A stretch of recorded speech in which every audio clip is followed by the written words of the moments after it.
lifelong illnesses like diabetes. It doesn't kill you, but it hooks you to a drug. And, again, RFK's premise is correct. It is correct that it's all about the money, isn't it, Jake? It's just well, about that's the again. money. Bobby has been talking about this unholy alliance between government and the big chemical companies and big pharma. Do you know the kickbacks that the pharma companies gave to the National Institutes for Health and those who worked there over the years? Fauci making him a rich man, and then he would get that big pile of money and divvy it up to his most trustworthy lieutenants at the end of the year. Bobby Kennedy has talked about, why can't we have a debate? Why is it that Republicans don't even want to have that debate? Bob? Jake, it's Washington it's all about money. That's what it's all about. And, the Bobby Kennedy gave an example of the food dyes. Why do we need these food dyes that many studies show they're carcinogenic? Why do we need them in our foods? Well, they talked about Fruit Loops this morning on Fox and Friends. Fruit Loops, which I love Fruit Loops. Archie Bunker's favorite cereal, too, by the way, was his Fruit Loops. I don't know if you remember that, Bob. But in this country, they use chemical dyes for Fruit Loops. Fruit Loops in Europe, they use fruit-based dyes. Now, I was talking with Mike this morning during our preview at 6:40, and if you've gone to Europe, you've traveled in other parts of the world, food tastes a lot different than it does here in the United States. Now, I'm not blaming anybody for that, but I'm saying if you go and have an egg in Europe, the egg tastes so much, it tastes different. It's rich tasting. And then you come back here, and eggs taste bland. Vegetables taste different. Food, meat, poultry, everything tastes different than it does here. Now, is that because of the chemicals and the things in which we use that are approved here for farmers? What do you think? Well, Jake, look, I grow a lot of my own vegetables. It's a little hobby I have, and I'll tell you, there's a huge difference between supermarket-bought conventional fruits and vegetables and growing them on your own. Number one, that's most preferable. Number two is to get organic fruits and vegetables, but that's kind of rough in areas like Cape May, and Rehoboth Beach is better. It is better than Cape May, but it's more expensive. It's much more expensive, isn't it, Bob? It is, but only because if we had a focus on organic growing, the cost would come down a lot, an awful lot. It would be affordable for almost everybody. It'd be maybe a little more expensive, but again, Consumer Reports that they have a magazine comes out every year, once every year, right, and it details all the pesticides in the fruits and vegetables. You wouldn't want to eat conventional strawberries if you knew how bad they were for you, believe it or not. Some of these like green beans or conventional green beans have huge amounts of pesticides in them. Again, why? We don't need to do it this way. We just don't need to do it this way. The objective of the food industry should be to provide healthy food to us all. Right? Agreed, but we have been prevented, Bob. We've been prevented for years at having this debate and these debates. And I had the opportunity one time to sit next to Bobby Kennedy Jr. on an airplane. I've talked about this. It was actually on the Trump shuttle from Washington, D.C. Back to LaGuardia in New York.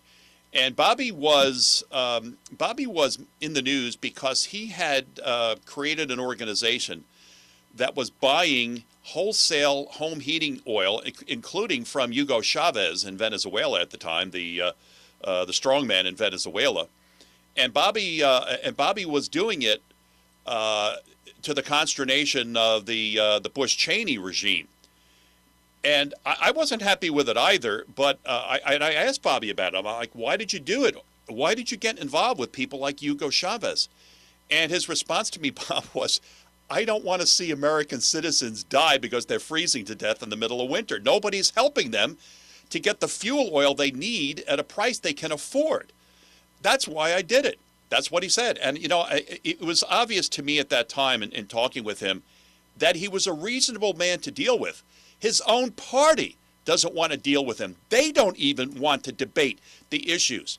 And as our listening family knows, my lovely bride Nancy has the same voice condition that Bobby Kennedy has. They were diagnosed by the same doctor in New York City. They were treated by the same doctor in New York City.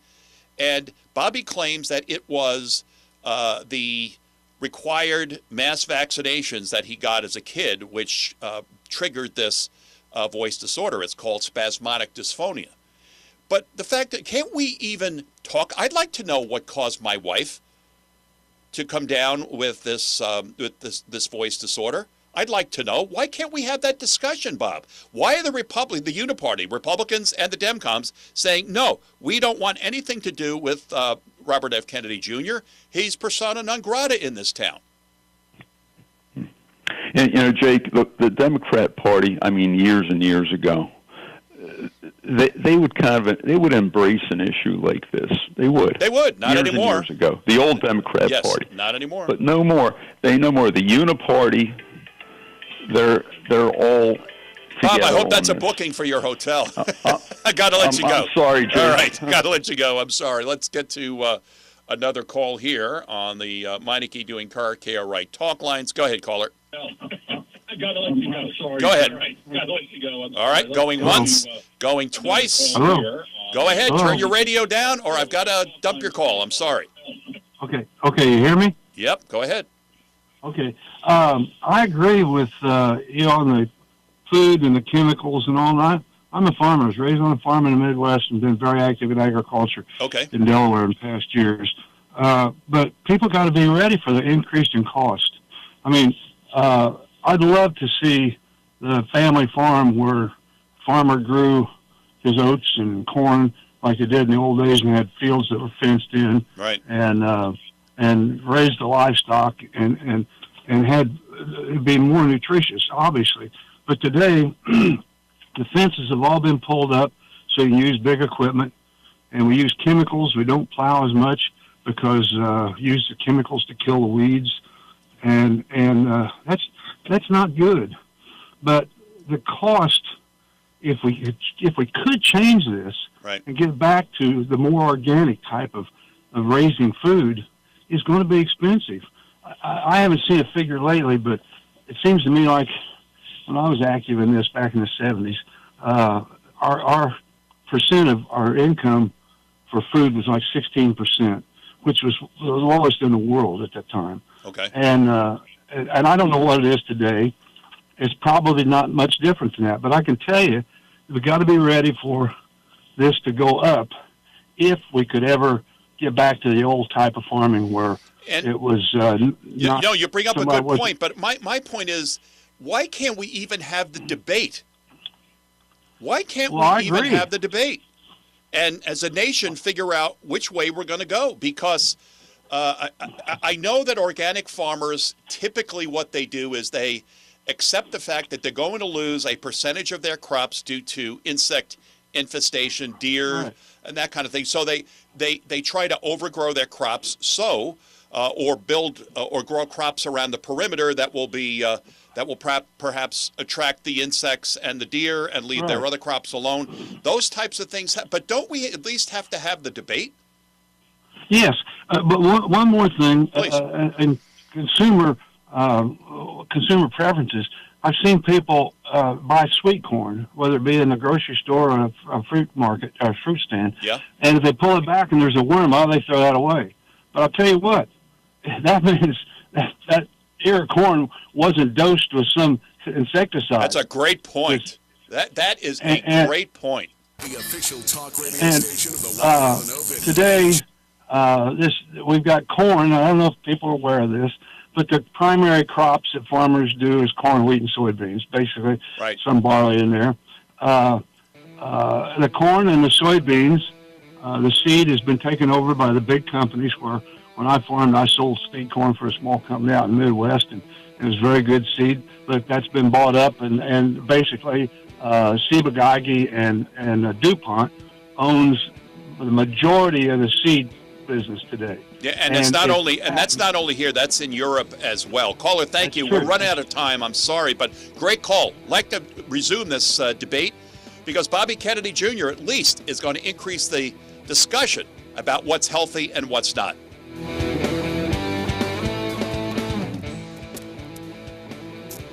The talk of Delmarva is 92.7 WGMD Rehoboth Beach and 98.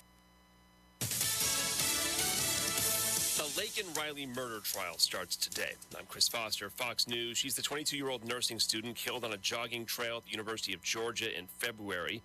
Fox's Madison Scarpino in Athens, Georgia. There will be cameras in court throughout the entire trial. We'll see the suspect, 26-year-old Jose Ibarra, who ICE says entered the country illegally from Venezuela. Ibarra has remained pretty stoic through all of his pretrial hearings, and Riley's family will likely fill part of the courtroom. They've been understandably distraught every time they've seen their daughter's alleged killer in court. And Ibarra is facing 10 charges for Riley's death, including malice murder, kidnapping, aggravated assault with attempt to rape, and stopping Riley from making a 911 call. Ibarra's being tried by a judge, not a jury, at his request. He was arrested and released 3 times before the murder after entering the country illegally, in New York for having his wife's 5-year-old son on the back of a moped, then in Georgia with his brother for allegedly stealing from a Walmart. Robert F. Kennedy Jr. for Health and Human Services Secretary is the latest Trump nominee expected to face significant opposition during the Senate confirmation process. Other nominees are likely to face smoother confirmations, including former Congressman Doug Collins to lead Veterans Affairs and North Dakota Governor Doug Burgum to be Interior Secretary. President-elect Trump is also nominating 2 of his criminal defense attorneys, Todd Blanche and Emile Beauvais, to senior Justice Department posts. Both are former federal prosecutors. In Washington, Jared Halpern, Fox News. Another tough swallow for some senators will be Attorney General nominee Matt Gaetz. Current Attorney General Merrick Garland this morning at a Drug Enforcement Agency summit on fentanyl. In 2024, the DEA seized more than 47 million fentanyl pills. 7 out of 10 with enough drugs to kill someone, he says. It's another down day so far on Wall Street. The Dow is down 262. America's listening to Fox News. An official message from Medicare. Medicare plans change from one year to the next. And this year, it's important for you to review your current coverage and compare all your options during Medicare open enrollment. Compare health plans, drug coverage, and costs. See if you can save some money, and don't forget to make sure your drugs are covered. Open enrollment ends December 7th. Visit Medicare.gov or call 1-800-MEDICARE. Paid for by the U.S. Department of Health and Human Services. Police officer and K-9 handler Jacob Russell Chaffins was fatally shot while attempting to serve warrants for domestic violence offenses. And thanks to friends like you and your generosity, the Tunnel to Towers Foundation gave the Chaffins family the gift of a mortgage-free home. There's so much more to do, and to say thank you to our nation's heroes and their families for their immense sacrifices, all for us. Donate $11 a month. Go to their website, the letter T, the number 2, the letter T. The station Delaware and Maryland turns to for local news. Here is another Delmarva News Update here on 92.7 WGMD, WGMD.com, and the WGMD app. I'm Bill Robbins in the Talk of Delmarva Newsroom. Milford police have arrested 3 teens in connection with an incident at Brightway Commons earlier this month. They say they responded to the location on November 5th just after 7 in the evening and found out multiple gunshots were heard in the apartment complex. They also found damage to a building and vehicle. No one was hurt. Detectives have found and arrested 18-year-old Jaden Sykes of Milford, 19-year-old Jawan Satarin of Lincoln, and a 17-year-old male from Milford. Sykes and Satarin were each committed to the Department of Corrections, while the 17-year-old was committed to the Delaware Division of Youth Rehabilitative Services at Stevenson House Detention Center. Delaware State Police investigate a vehicle accident on John J. Williams Highway that occurred Wednesday evening in the vicinity of the Dollar General just west of Giant Foods. It was reported to be a 3-vehicle collision. According to the Indian River Volunteer Fire Company, it appears that a small gray Chevy S10 pickup struck the rear of a white Honda CR-V, which then struck the rear of a Toyota Sequoia SUV. The S10 pickup and Honda were rendered inoperable. The S10 pickup had extensive front-end damage. Significant damage was also done to the rear and front of the Honda, and the Toyota was damaged at the rear. 3 individuals were taken to the hospital for additional observation. The Talk of Delmarva will have more information as details become available. Sussex Conservation District has announced the winners of the 2024 Conservation Poster Contest. The theme was, May the Forest Be With You Always. 351 entries were submitted in 7 grade categories. You can see a list of the winners at talkofdelmarva.com. WGMD AccuWeather. A windy day, variably cloudy with an afternoon high 56, clear tonight, breezy and 47, sunny and windy tomorrow, 60 in the afternoon. Breezy conditions continue on Sunday with a mix of sun and clouds, high 61. For more on these and other stories, visit talkofdelmarva.com. Arby's 2 for $7 everyday value features classic roast beef, crispy chicken, or mac and cheese bites for $7. This is amazing news for most, but sad news for a select few. Those who love to pay full price. But Arby's respects their life choices by waiting till the end of this commercial to call them dummies. Arby's, we have the meats. At participating Arby's for a limited time. Listen up, Delmarva anglers. The Talk Delmarva Fishing Report. Brought to you by Complete Tree Care, licensed and insured. Request an estimate at CompleteTreeCareDE.com. It's time for the Talk of Delmarva Fishing Report with Eric Burnley. On Thursday, I called some shops in Newcastle and Kent counties because I knew with small craft advisories, few boats were going to go out of Indian River or Roosevelt inlets. Patty at Captain Bones in Odessa said white perch have been caught from the tidal rivers and creeks on bloodworms. Catfish are available along with the perch and will also take bloodworms, as well as cut bait and the special catfish stink baits. Steve at Smith Bait in Lipsick told us stripers have been caught at Ship John and the Cross Ledge on bucktails and cut bait. Most are undersized, but a few do fall in the 28 to 31 inch slot. I did speak with Captain Carrie Evans on the Grizzly, and he did make it out and found some tog for his customers. Dan at Dan's Tackle in Milton said there are white perch in the Broadkill River, and they will take bloodworms. This is Eric Burnley with your Talk of Delmarva Fishing Report. Broadcasting from the Meineke Car Care Center studio. It's your News Talk America on 92.7 WGMD. The Talk of Delmarva.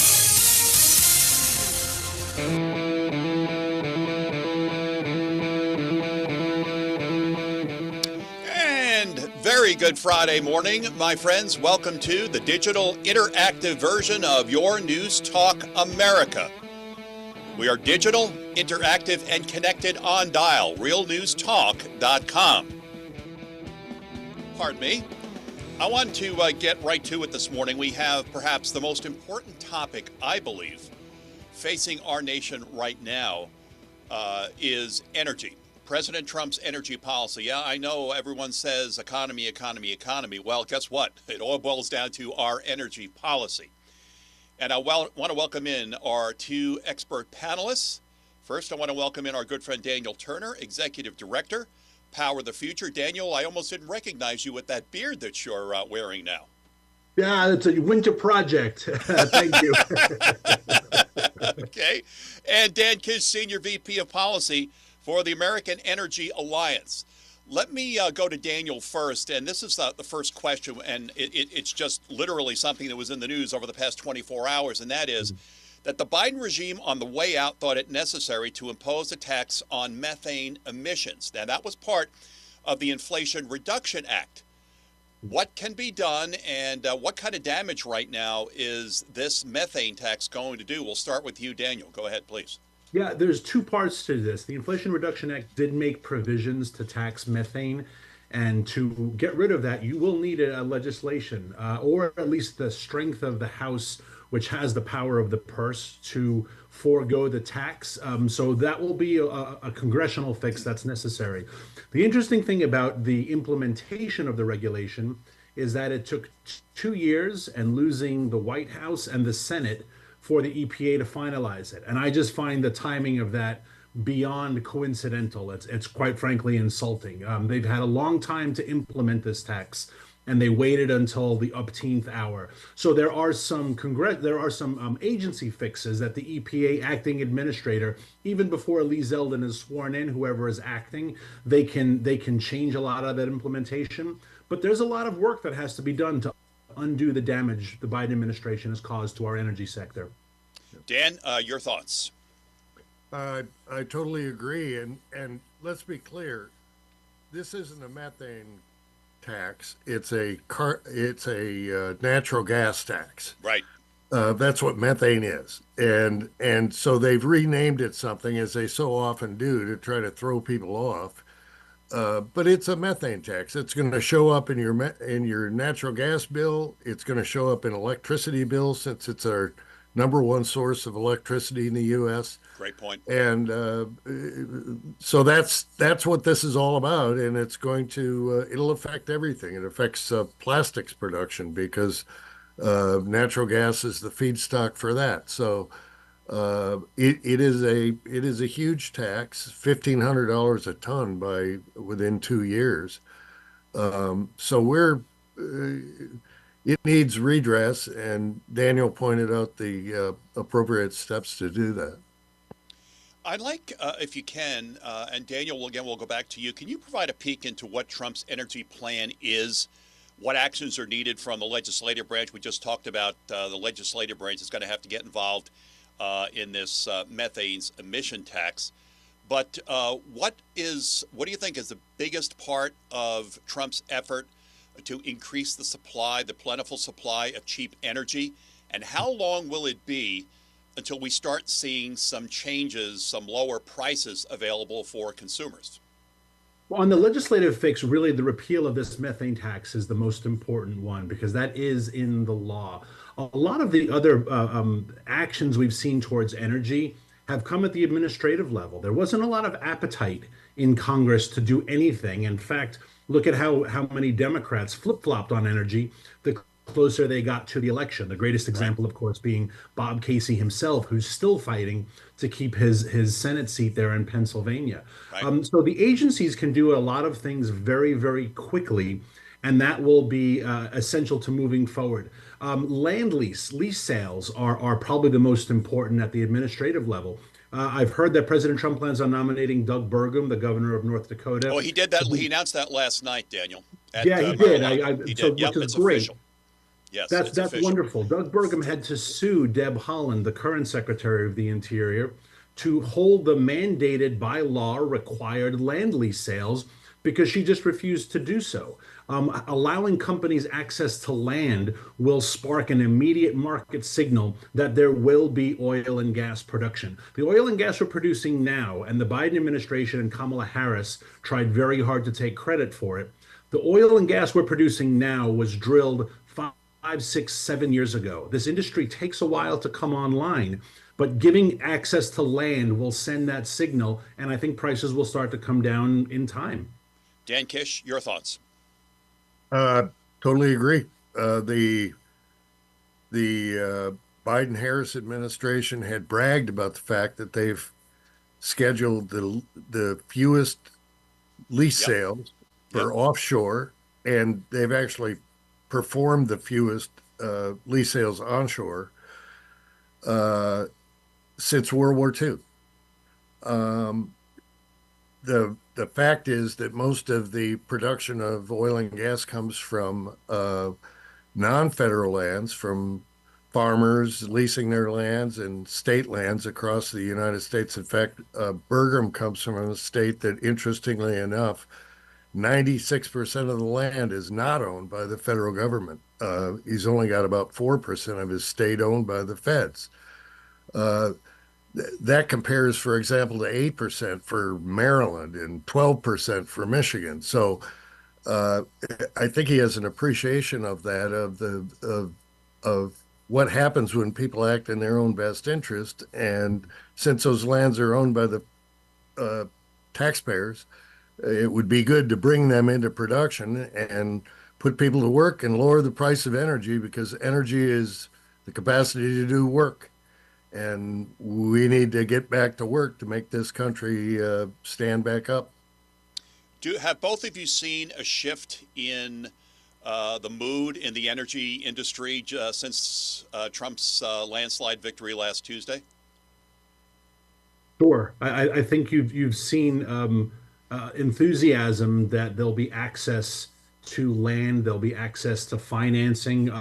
So many of the punitive measures we've seen aren't just even in the energy space and production space, but they're in the financing space. The SEC was punishing people who were trying to lend money, banks who were trying to lend money. That was insane, Daniel. Exactly. Daniel, that was insane. And then on the back end, you saw bans on gas-powered products, gas stove, gas cars, gas hot water heaters. So they were pushing this industry at every single direction possible. And I think being able to get rid of a lot of those government pressures, all we want is freedom, right? All we want to do is produce the most for the greatest number of people at the lowest price point. That's what happened in 2017 and 2018 and 2019 when the industry was allowed to operate. We're not looking for anything special. We just want to be left alone to do our darn job. Dan, what has the AEE seen? Any uptick in positive thoughts for the future? Encouragement? What do you think? Yeah. Oh, yeah. I mean, this is night and day in terms of perspective. Now, I'll admit that some of the companies who may have benefited from some of the carbon capture and storage and those sorts of programs, okay, or they had it on their books as they were going to get big checks from the federal government, and getting a little nervous because the money may come due. But that money belongs to the people of the United States, and if we can do away with the underlying policies, so much the better, and everybody can just operate and without thumbs on the scale, which has been the real problem, as Daniel pointed out. That's such a great point also, because go ahead, Daniel. Everyone gets addicted to free money. You'll see this in Republican members of Congress, Republican governors.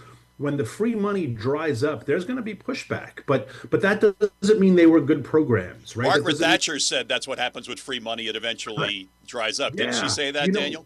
We're going to see, unfortunately, many of our fellow Americans who work at these taxpayer-subsidized green energy companies, green energy facilities, they're going to lose their job, and that's going to be tragic. And people are going to point fingers and blame MAGA, blame us. But that doesn't mean it was right for the government to be in the business of creating solar panel demand. Absolutely. I mean, we don't need government. Hurt. Yeah, I mean, government loves to play and select winners and losers. But what about all of those workers for the Keystone XL pipeline that government stepped in and said, sorry, you're out of work? We'll talk about that when we return. Our guest, Daniel Turner, Executive Director, Power of the Future. Dan Kish, American Energy Alliance. First topic, our panelists are discussing Trump's energy policy. More of our discussion coming your way in just a moment on Your News Talk America. Stay with us.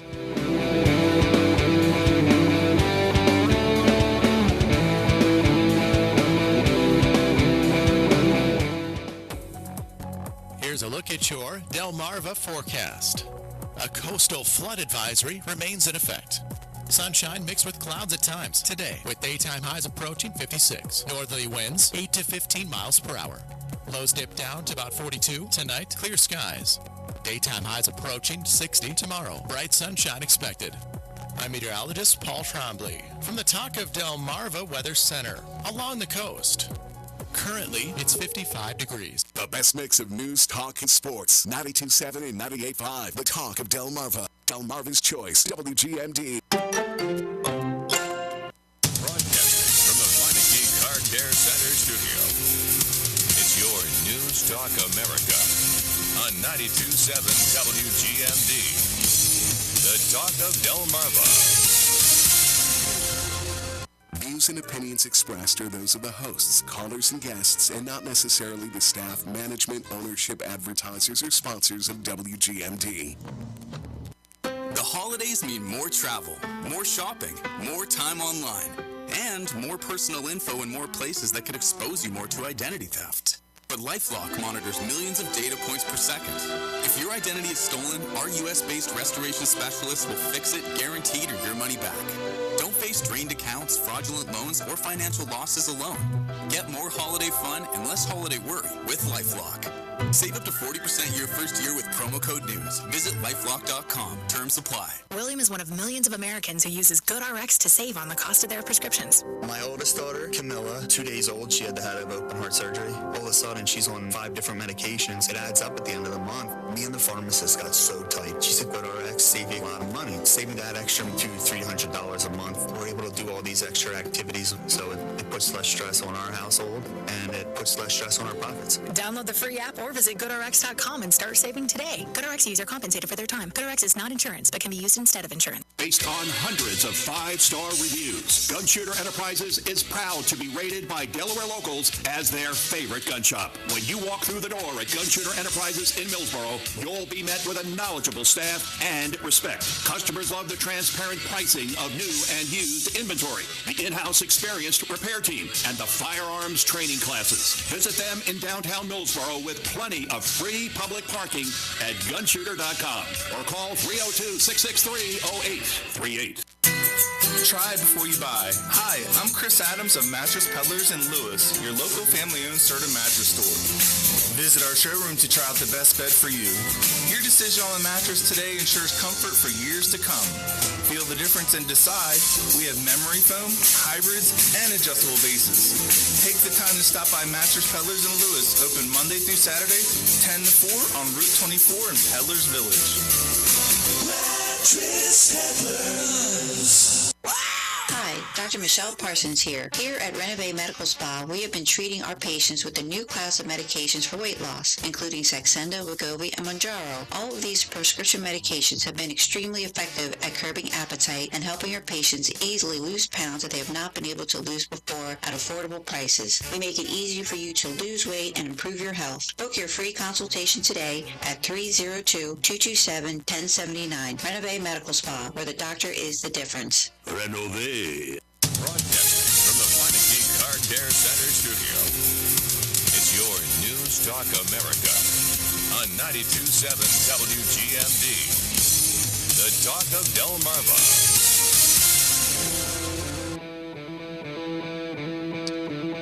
Welcome back to the digital interactive version of your News Talk America. You can sign on right now and post questions for our panelists during today's show, realnewstalk.com. And let me just ask this question. Are either of you, and I'm speaking to Daniel Turner, Executive Director of Power the Future, and also Dan Kish, Senior VP of Policy, American Energy Alliance, are either of you going to miss Jennifer Granholm? Daniel's laughing. Dan, you go first. Dan? That's mighty brave of you. No, I'll just be honest. I'm not going to miss her.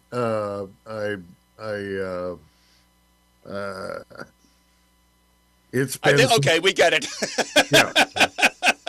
What was that song by Gary Lewes and the Playboys back in 1964? Sure going to miss her. You're not going to miss her, right? Yeah. No. We're hearing a lot about whether or not the Trump nominations to these cabinet levels are quote unquote qualified. But there wasn't such questions 4 years ago. That's right. You're absolutely right. Jennifer Granholm had no energy experience. She was and the Senate confirmed her, didn't they? Exactly. You know, Javier Becerra had no health experience. He was an attorney. Gina Raimundo had no commerce experience. They were attorneys and attorneys general and governors. None of them had. Pete Buttigieg was mayor of South Bend. Now, I'm a huge Notre Dame fan, but how does that qualify you to be transportation secretary? Daniel, you had to drag Mayor Pete into this, didn't you? So, Jennifer Granholm had no business being energy secretary. She gave a speech, she gave a TED Talk about 4.5 years ago about going green that I'm sure some McKinsey consultant wrote for her, and that was her qualification to get the job. She also cashed in very well as she was dragged over the Senate coals about all of her private purchases, and she never once divested in any of the companies that God knows how much money we have paid to. So there's a lot of shady stuff. That was pointed out. That was pointed out in Congress many times, Daniel, correct? Yeah. Yeah, and nothing ever became of it. So I get a little angry when people are saying, how dare Tulsi Gabbard get nominated? Pot kettle black. I'm a little frustrated by that.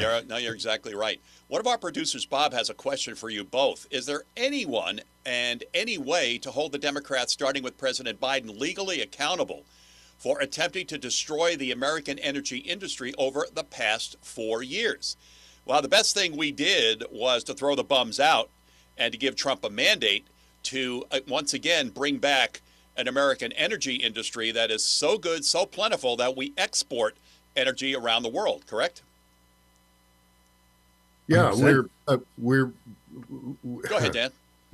We've been succeeding on the backs of private lands, natural gas production in Pennsylvania, the Permian Basin in Texas, the Bakken in North Dakota, all states, by the way, which are principally owned by other than the federal government. And so they've been the standouts. Meanwhile, places that are owned by the federal government, like Alaska, are declining. The Alaska pipeline's down to 20% of its original capacity. Wow, 20%. 20%. And he basically shut off additional supplies from the National Petroleum Reserve, which is the size of Indiana, and as well as ANWR. And so all of these things need revisiting to make sure that their future supply. We've got the resources. We've done the inventories of oil, gas, coal in the United States, and there are centuries of all of them. So it's not a shortage. It's not a scarcity issue. They can't use that anymore. So they've switched over to CO2, and that's the game they've been playing. Yeah. I mean, Jimmy Carter told us by the year 2000 we were going to be out of fossil fuels. That was obviously a lie then. It's a lie now. He told us that in 1977. Now, so what they've done now, they can't tell us we're going to run out. So now they just demonize. The industry. One of our producers, Wolf, asks about the methane emissions tax. Did it originate in the House of Representatives? If not, it's unconstitutional. It did. It was embedded in the Inflation Reduction Act, gentlemen, correct? Yes, and the Inflation Reduction Act, I don't think your average person realizes how damaging this piece of legislation Even was. Al Gore knew what the Inflation Reduction Act was, right? Al Gore. It cost Joe Manchin his Senate seat because he was the deciding vote. He was a holdout for a while, but remember, this was Christmas Eve 2022. Yep. They had already lost the House going into the next year. They rushed this thing through Congress exactly for this reason, and it is a multi-trillion dollar. The New York Times estimate 1.2 trillion just on green subsidies. It's a slush fund, and it had an awful lot of bad provisions. They're going to have to claw a lot of this back, but when bad legislation gets passed, it becomes bad law, and bad law becomes bad economic downturns. And so there's a lot of work to be done by this Congress. Let me throw a couple of questions out as we're rapidly running out of time. The status of the Strategic Petroleum Reserve, we know what Biden did to it. Where is it right now? Is it going to be replenished? What are your thoughts?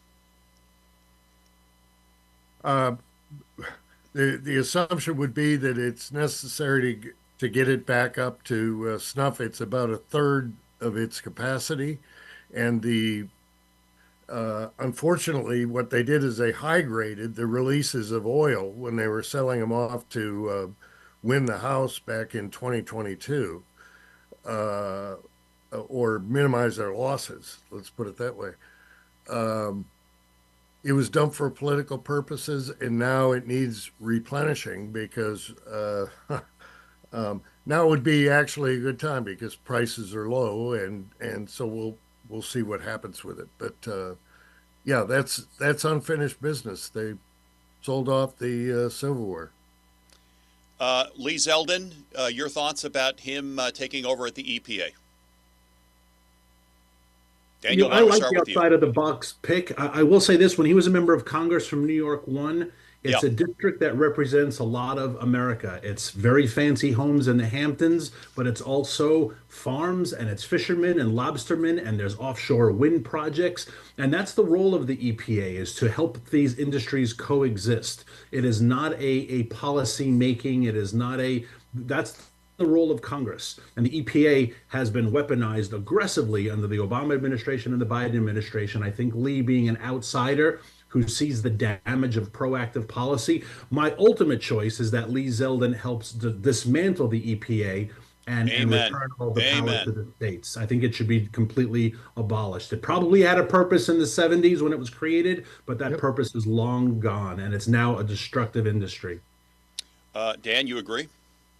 I do agree, and I'm encouraged by the out of the box as well of Lee Zeldin, very capable guy, and I think his mission, as described, is to have the EPA work with industries as opposed to. Oh no, we can't have that, Dan. Yeah, I know.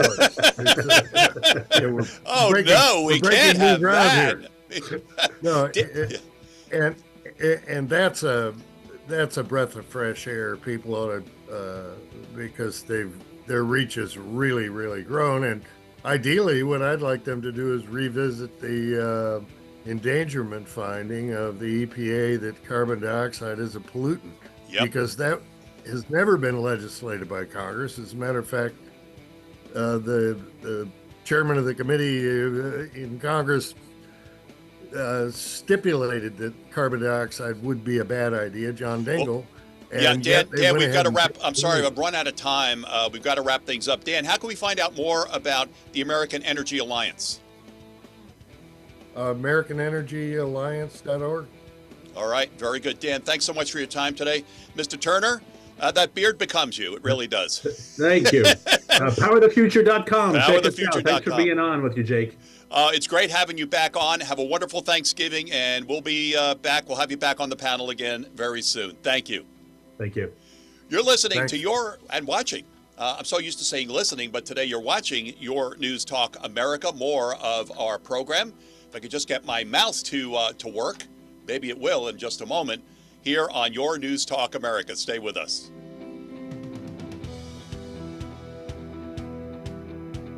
Here is the marine forecast from the Talk of Delmarva Weather Center. A small craft advisory continues. Isolated showers possible in the area early today, and highs top out near 56 degrees. And on the water, north winds will be breezy, 15 to 25 knots, seas 4 to 6 feet. The current water temperature is 55 degrees. At Cambridge, low tide at 9:02 a.m., high tide 3:13 p.m. And at Rehoboth Beach, high tide 6:39 a.m., low tide 1:03 p.m. Welcome to the Delmarva Peninsula, and thanks for listening to 92.7 and 98.5. The Talk of Delmarva. This WGMD Fox Business Update is brought to you by Sussex Environmental Consultants. For a healthy home, call 302-947-1810. I'm Stuart Varney, and this is the Fox Business Report. Stocks opened lower. Selling has kicked in after the post-election rally. Retail sales rose 0.4% in October, a solid gain. For the year, sales are up 2.8%. It's an encouraging sign heading into the holiday shopping season. Warren Buffett's Berkshire Hathaway has purchased a stake in Domino's Pizza. Domino's shares opened up 3.5% higher. General Motors shares opened down more than 0.5%. GM is cutting 1,000 workers worldwide. Most are white-collar office employees. It's seen as yet another readjustment because of the uncertain transition to electric vehicles. And Palantir shares are up 4%. The data analytics company is moving from the NYSE to the NASDAQ. That's your Fox Business Report. I'm Jenny Cosola, invested in you.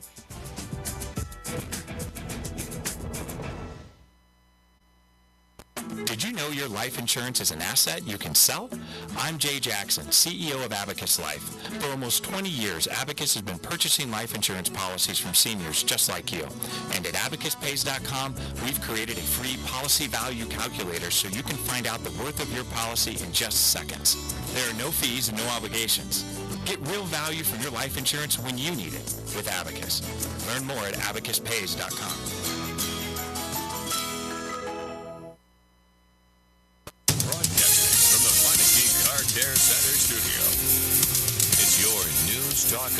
America on 92.7 WGMD. The Talk of Delmarva.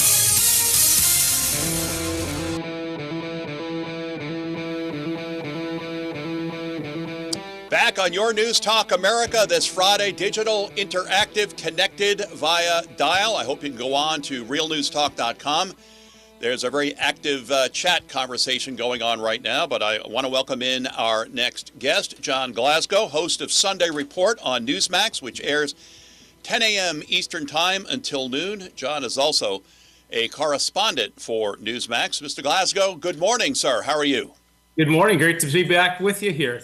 It's a great day, Jake. Pumped to get this week going. We got a big show for Sunday. So. Excellent. Well, we're going to have you outline and give us a preview of a Sunday show. John, so much going on right now. Oh my gosh!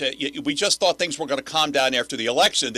There was no rest for the weary, right? No. Everyone's like, it's going to slow down after the election. No, it's just. It's good.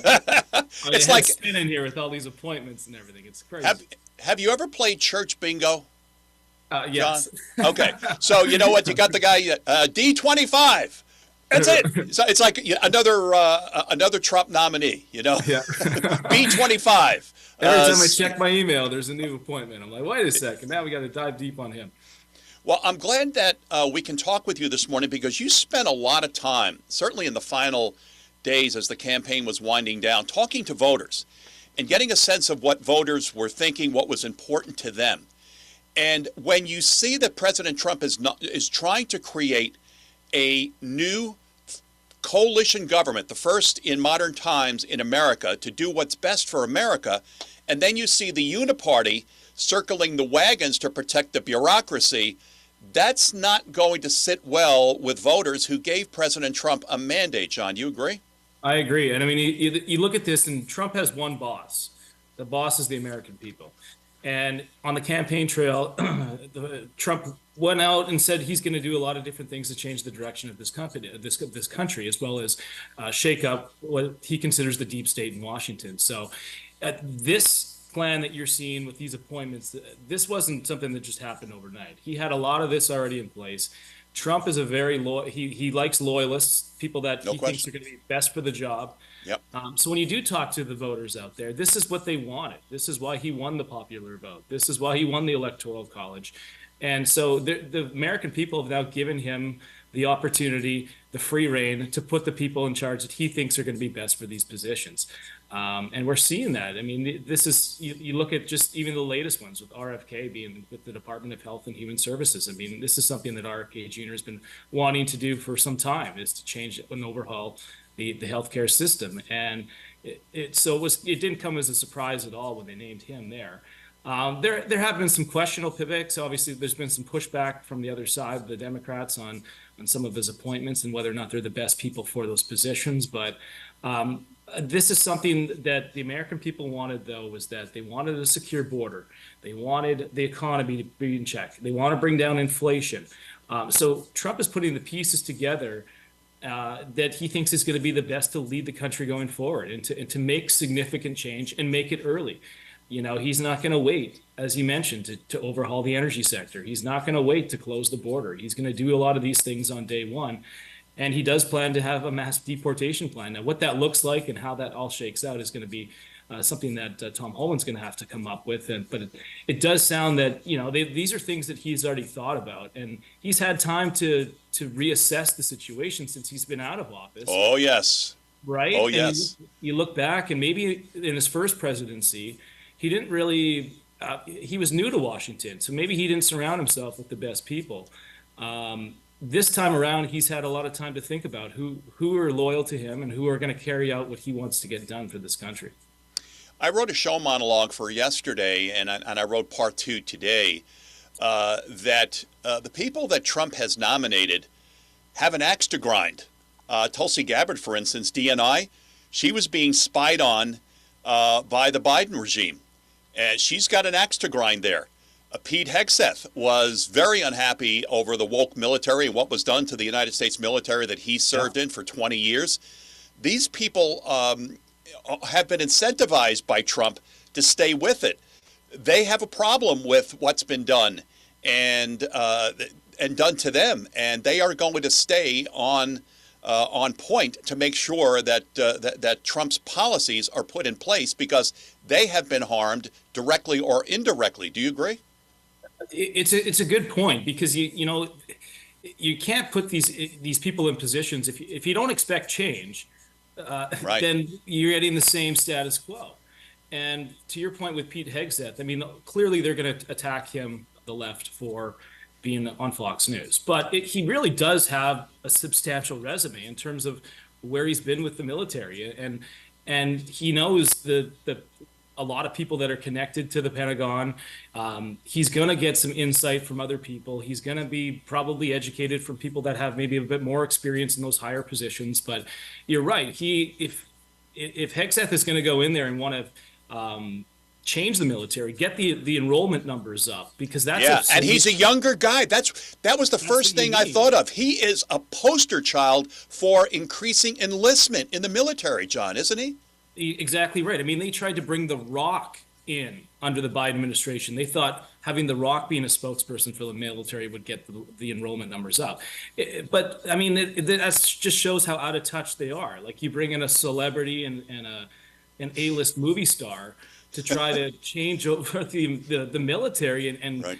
It's just not. It's so out of touch. You bring in a guy that's actually served. He's been in Afghanistan. He's been on the front lines. Two Bronze Stars. Two Bronze Stars. Right.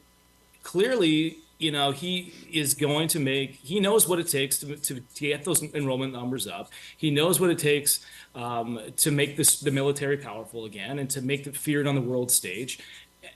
And he's ultimately going to have a lot of people around him. He's going to have an inner circle of people that are going to help him make a lot of these decisions. But I think, to your point, bringing youth into that position is a good opportunity. No question about it. I was watching Carl Higbee 2 days ago, and he had Lieutenant Colonel Schaefer on, and Colonel Schaefer said that Lloyd Austin was nothing but a DEI hire, and he's been a disaster. I mean, he disappeared from his job, never told anyone that he was going to have prostate cancer surgery, and at a time when our military was being attacked by the Houthi rebels. Here we get Hegseth, who's got a fresh idea. I mean, he's got fresh ideas about how to eliminate this woke military, and yet we see the contrast. Those Republicans and Democrats are pushing back against Hegseth. They voted to confirm Lloyd Austin, John Glasgow, didn't they? They did. And, the thing, too, is one of our hosts as well said, let's compare the people that are in charge right now to Trump's appointments. Are we better off with those people than the current people that are in these positions? And the answer is likely going to be yes. That's correct. That's correct. Put them side by side and say who is better to lead, this person or that person. And most people would probably agree that it's Trump's appointments. One of our producers, John, just asked of you. He posted, what are your thoughts about the Trump meeting with Joe Biden in the White House the other day? Did Trump learn anything? Well, Melania knew to stay away. Melania, fortunately for her, she didn't go. But that's what did you think, John?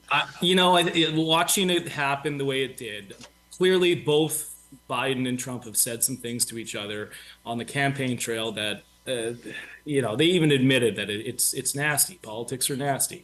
Whether or not there's still some animosity between those two, it's hard to tell at this point. But I think for that meeting of them to come together and have the peaceful transfer of power and this substantial win for the Republican Party and to have President Biden there willing to accept it, and so that we can move forward with this country and have change, I think it was good for the country to see that happen. And I think that one thing from this election is that it was clean. It was a clean win. There's no disputes. We're not going to have a bunch of fallout from it. It's going to drag on. The choice was clear. The country wants change, and they would like the Republican Party to lead that change. And I think having to see those two, a former president and the current president and the president-elect, sitting there and being able to engage in a peaceful transition there, I think is very good for the country. It wasn't very good for Joy Reid and those at MSNBC, though, John, was it? No. Man, I'm telling you. They lost, half their audience after the election on Tuesday? It just, I mean, if you look at what they talk about, a lot of it is they still can't fathom that it was a landslide win. And I think there's going to be a lot of talk within the Democrat Party as to who are their next leaders, who is going to lead the Democrats going forward. And is it, these people that we've seen, Obama, Clinton, Schumer, are they the right people? Pelosi, or is it now going to be somebody else that steps up and they have a movement on that side? It's going to be a while, because if you look at how the Democrats have assessed this loss, I mean, they lost the Hispanic vote, they lost the black vote, they lost Middle America, and I think a lot of the Democrat elite, they still feel that they were doing the best for all of those different classes of people, and they still don't understand. They can't point to one thing. They refuse to say it was us. They blame us, John. And they lost the Latino vote, by the way, too, which was probably the most important of all for Trump. Right. I think a lot of it is the Monday morning quarterback. Quarterbacking, yep, no question. And John, I think that. Oh, I'm sorry. I was just going to let me toss to a break and we'll come back. John Glasgow is joining us, host of Sunday Report, 10 a.m. to noon on Newsmax. John is an able-bodied correspondent for Newsmax as well. We'll get a preview from John on his Sunday show in just a moment on Your News Talk America. Digital, interactive, and loving every minute.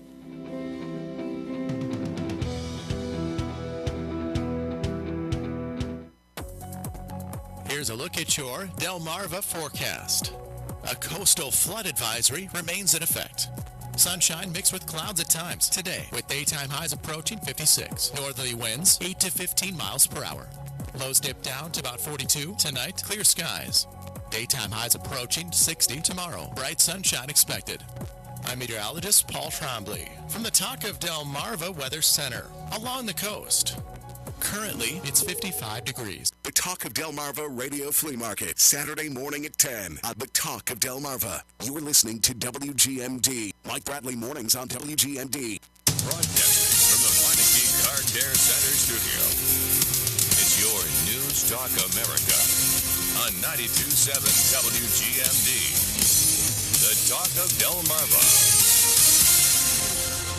Based on hundreds of five-star reviews, Gun Shooter Enterprises is proud to be rated by Delaware locals as their favorite gun shop. When you walk through the door at Gun Shooter Enterprises in Millsboro, you'll be met with a knowledgeable staff and respect. Customers love the transparent pricing of new and used inventory, the in-house experienced repair team, and the firearms training classes. Visit them in downtown Millsboro with plenty of free public parking at gunshooter.com or call 302-663-0838. At Herman Financial, we're not just about the numbers, it's the relationship. We're going to be a part of your financial team to work with your tax and legal experts to bring together your family's financial plan. Reach out to us about retirement, wealth management, or your local trusted partners. Visit us in Milford or call 424-1748. Securities offered through Triad Advisors, LLC, member FINRA SIPC. Advisory services offered through Triad Hybrid Solutions, LLC, a registered investment advisor. Herman Financial and Triad Advisors, LLC are not affiliated. Have you looked at your website lately and thought, man,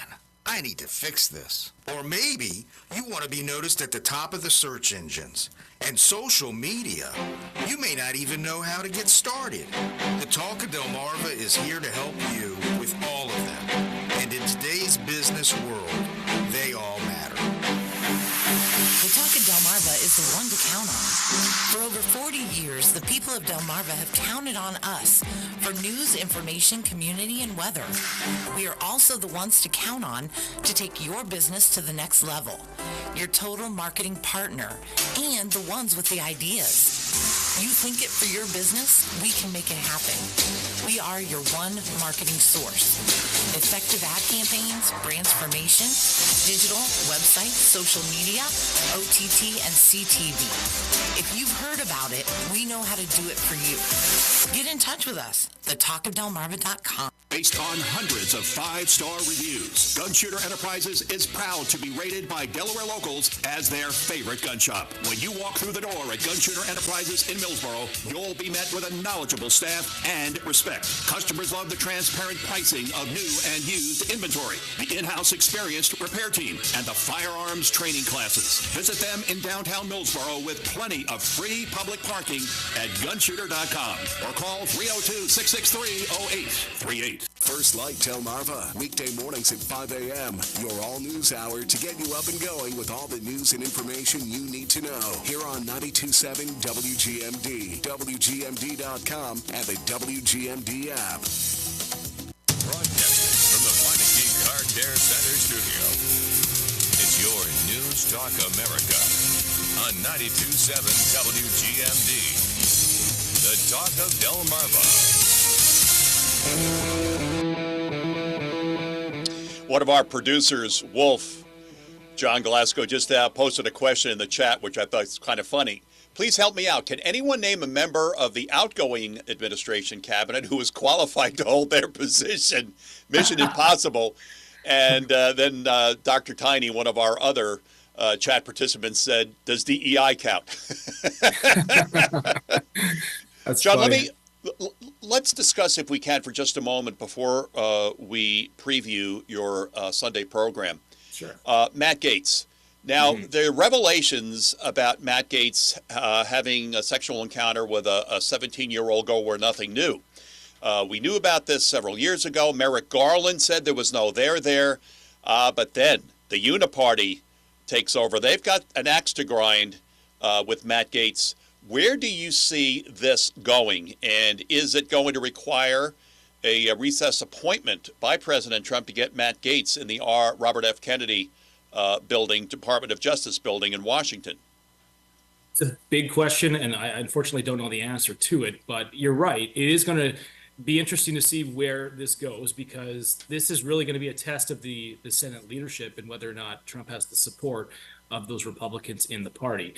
We do know that this is something that's come out, and let's be honest, it's not coincidental that this has come out and of course not. Again, given that the appointment of Matt Gaetz to this position. But what we know about Matt Gaetz and why Trump picked him for this position is, one, he's a loyal confidant of Trump. He's a defender of the January 6th defendants. He's a border hawk. He's criminal justice reform, which is what he really wants to do. And I think the reason Trump appointed him this position is he's a firebrand, and he's definitely. Love him or hate him, he's a smart guy. But this is what Trump needs in the Department of Justice, is someone that he can trust, someone that is willing to make change, and wants to bring some reform to that department. He's been an advocate for Trump. He has also been investigated by the Department of Justice, as has Donald Trump. So you can see the similarities there, that if he's building an inner circle of people that have the same agenda as Trump, then he's going to need people like that. So I think that's why we saw Matt Gaetz be appointed to this position. But again, it goes back to they've investigated this before. And nothing's really come out of it. And maybe something does come out of it. We can't really speculate on that. There's been a lot of rumors around this for a long time with Matt Gaetz. But make no mistake, I mean, they're going to clearly, the left, they don't have a lot of power right now, given what's happened with this election, but they're going to raise these arguments. But I think the big takeaway here is whether or not the Senate Republicans will come together and show either their loyalty to Trump and get this pushed through, or if they don't, there's going to, it's going to show that there's some cracks there. I did see there was a report, former Speaker of the House, Kevin McCarthy, was predicting that Gaetz was going to get rejected as the Attorney General. He did.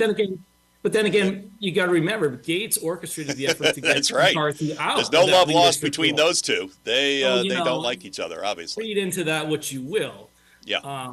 But I think it is going to be something that we're going to see here. And if there is more to this story, it's going to come out, because it'll either get leaked or there'll be more to it. But for Washington now, leaks, John?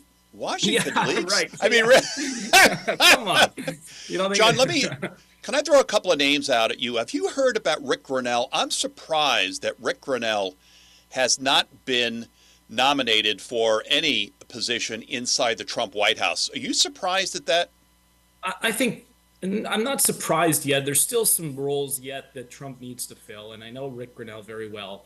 Okay. He's at Newsmax all the time, and I know he's a firm believer in the movement that Trump is putting together. I know that he wants to be part of the administration. Maybe what we're seeing right now is where he fits in best for the administration. He does come with a lot of experience. He was ambassador, so he does have that role. But maybe he's looking for something else, and that's why these appointments are coming out fast. But then there's now kind of a little lull here, and so there could be a lot of conversations. Well, the hour's not over yet, John. Yeah, Let's see, we still have another 6 minutes and change to go before we might get another. He might one. already be named on something. Check Truth Social. We haven't heard anything about Treasury or FBI. Are you surprised at that, given the fact that the FBI has been in the news and not in a positive way? What are your thoughts about FBI and Treasury? Well, those are two big ones. You're right. Who could be tapped for those? The other one is the press secretary. Who is going to be the press secretary for this administration? We know Alina Habba. She's already said that she would. Yeah, we were hoping that would happen, but many of my male friends were hoping that was going to happen. FBI is a good one. I really, it's hard to speculate on who that would be. I mean, knowing Trump, he's unpredictable. He might put someone in there that we haven't thought about, or their names haven't been floated around. Well, yesterday we heard Kash Patel's name being floated about. John? Kash Patel, I did meet him on the campaign trail, and that would be something that he would be interested in for sure. He's been very outspoken about a lot of the political attacks about journalists that have been. But is he the right guy for the job? I mean, he could be. But Kash Patel definitely could be one of those options for Trump. I don't want to speculate. I just I know that that's something that he would be interested in for sure. Whether or not Trump will appoint him is still up for debate. John, can you provide us with a preview of Sunday Report, 10 a.m. to noon Eastern Time on Newsmax? Yeah, we're going to be breaking down more of these picks, clearly talking about some of the ones that are still floating around there, like you mentioned, the FBI, the press secretary. But we're also going to look at some of this. I'm bringing on U.S. Air Force Brigadier General Blaine Holton for he's a regular guest on this show. I love General Holt. Great They're guest. Fantastic. We're going to break down this potential for the Warrior Board. Did you hear about this, where they could potentially purge generals? I thought that was an outstanding idea. Why don't you tell our listeners about it? Yeah, so essentially they're going to put, this is something that's being floated around right now, where they put together this Warrior Board of retired generals that would sort of be like an overarching, they'd be overlooking the department to see whether or not that the right pieces and the right employees are in place, and they could ultimately get rid of some of these generals or wokesters roles, wokesters, the woke generals. That's right. Yeah, that might not be towing the line. So how that works, we're going to find out from Mr. Holt and Mr. Flights. The other thing that we're going to talk about is, where did Trump's legal cases go? I followed his criminal trial here in New York City very closely. Right. I sat in court, listened to all the testimony, and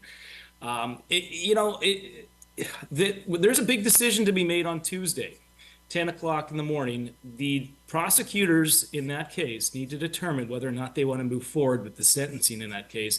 And right now, it does not appear that is something that, given what's happened with this election and what it possibly could mean, we could see this case scrapped altogether. And just a note for our listeners here is that in New York City, you are not technically a convicted felon until you are sentenced. So if this case goes away, Trump is no longer a convicted felon, even though he was convicted in the case. His sentencing is when you're determined to be a convicted felon. Well, wait a minute. What is the View going to do then if they can't call him a convicted felon? They've lost their main talking point, Exactly. But, you look at these cases, and the whole thing is, were they political? Were they political? Were they political, right? But now that we're at a point where he won by a landslide, and now we're seeing these cases potentially going away with, like, Jack Smith. He's now going to step down, and potentially this one in New York. Doesn't that say if they won the political game in terms of the election and these cases are going away, were they political to begin with? Well, we might want to ask that question to Letitia James, John. That's right.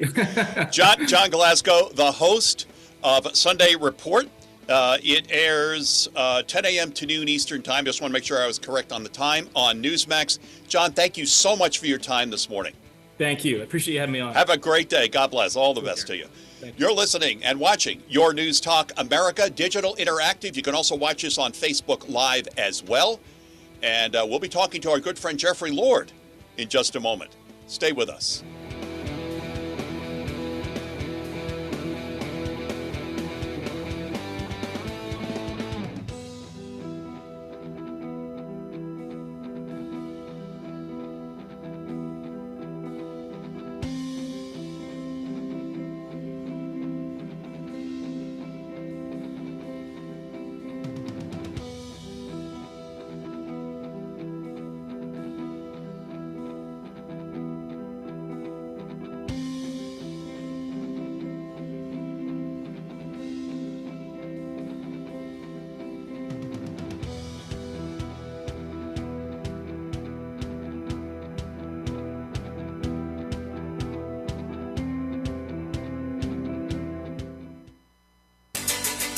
.927 WGMD Rehoboth Beach and 98.5 WUSX Seaford, the talk of Delmarva.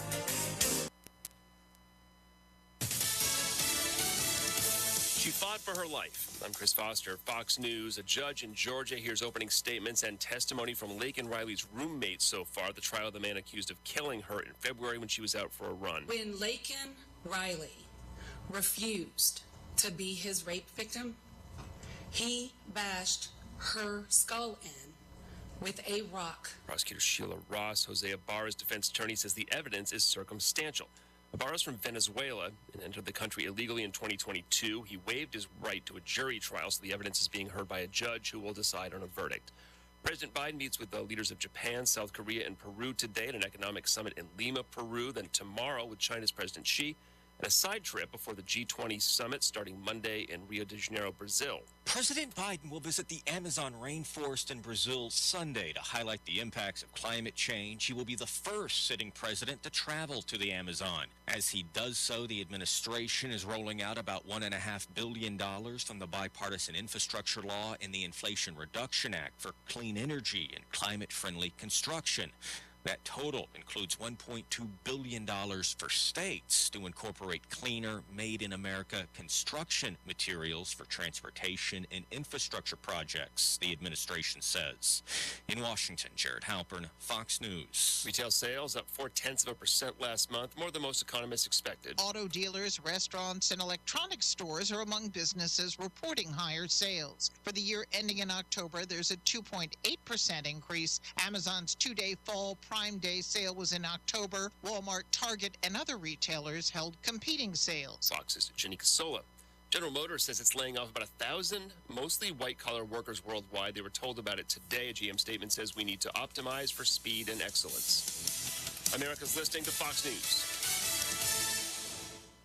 An official message from Medicare. A couple more minutes, and we'll start this month's book club. You know, I usually love a plot twist, but this year, I'm comparing my options during Medicare open enrollment. You can't assume your current health or drug plan is the best one for you. And you gotta make sure your drugs are covered. That's important. So is saving money. Review all your options at Medicare.gov. Open enrollment ends December 7th. Paid for by the U.S. Department of Health and Human Services. The Tunnel to Towers Foundation welcomed U.S. Army Specialist Brent Menard into a new mortgage-free smart home in Florida. Now, while on a road clearance mission in Afghanistan, Brett's vehicle was blown up by an improvised explosive device. Brett became a T4 paraplegic. Tunnel to Towers built him a specially adapted smart home that allows severely injured heroes like Brett to live more independently. We hope you'll donate $11 a month so this great work can continue. Just go to their website, the letter T, the number 2, the letter T. Delmarva's home for local news, 92.7 and 98.5 WGMD, the talk of Delmarva. This WGMD News Report is brought to you by the Cottage Cafe, serving daily specials every day. Check out their menu, upcoming events, and more at cottagecafe.com. I'm Bill Robbins in the Talk of Delmarva newsroom. DART statewide bus service changes become effective this coming Sunday. DTC received feedback from riders and the public through the course of 3 public hearing workshops held in August, as well as website submissions. As a result of a thorough review of all comments, modifications were made to the original proposals. You can find more information at talkofdelmarva.com. Delaware State Police Troop 7 has issued a gold alert for 30-year-old Nicole Sellers of Ellendale. She was last seen on Monday at Royal Farms on Coastal Highway in Rehoboth. No one has been able to contact or locate her, and there's concern for her safety and well-being. Sellers is described as white, about 5'2", 120 pounds, with blue eyes and blonde hair. Anyone with information on where she might be should call Delaware State Police Troop 7 or Crime Stoppers. The Queen Anne's County Sheriff's Department is trying to get to the bottom of a suspicious situation at an elementary school in Stevensville. Jerry Lademan explains what investigators want to know. Sheriff's deputies say they got a call Thursday morning from the office of Mattapeake Elementary School about a man who they didn't know who showed up at the front door claiming to be a former student and requesting a tour.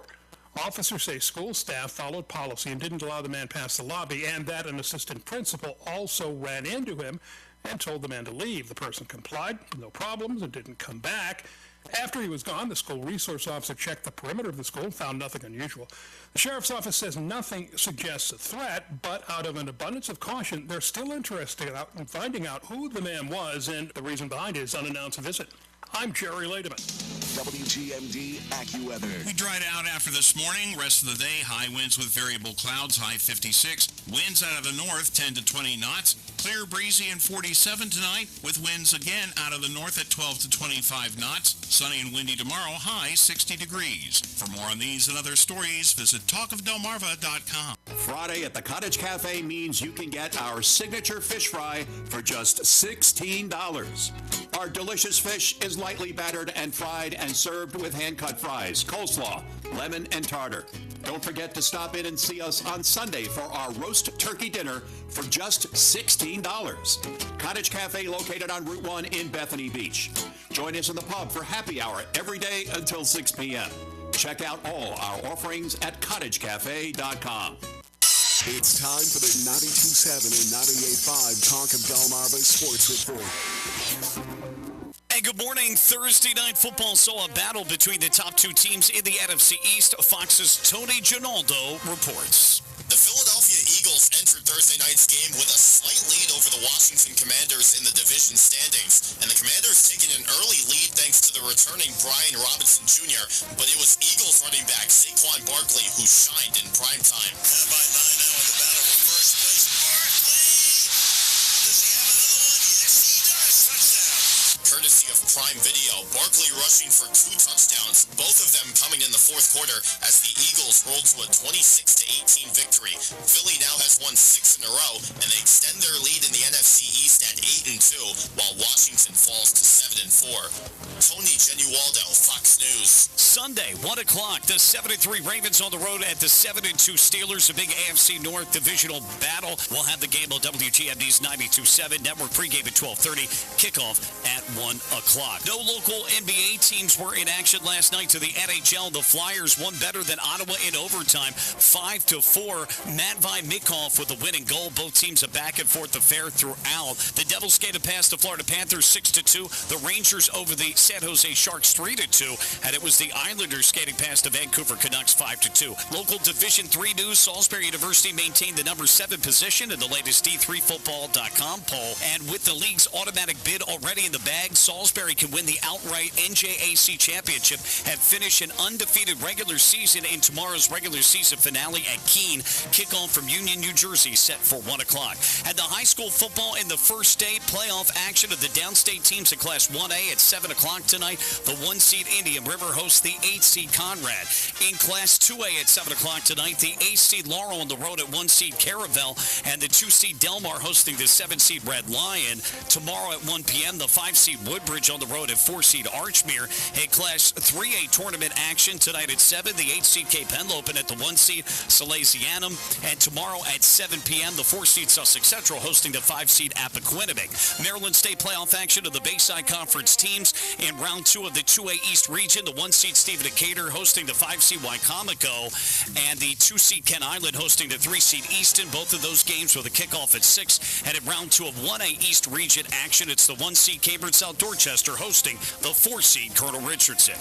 That game also at 6 o'clock.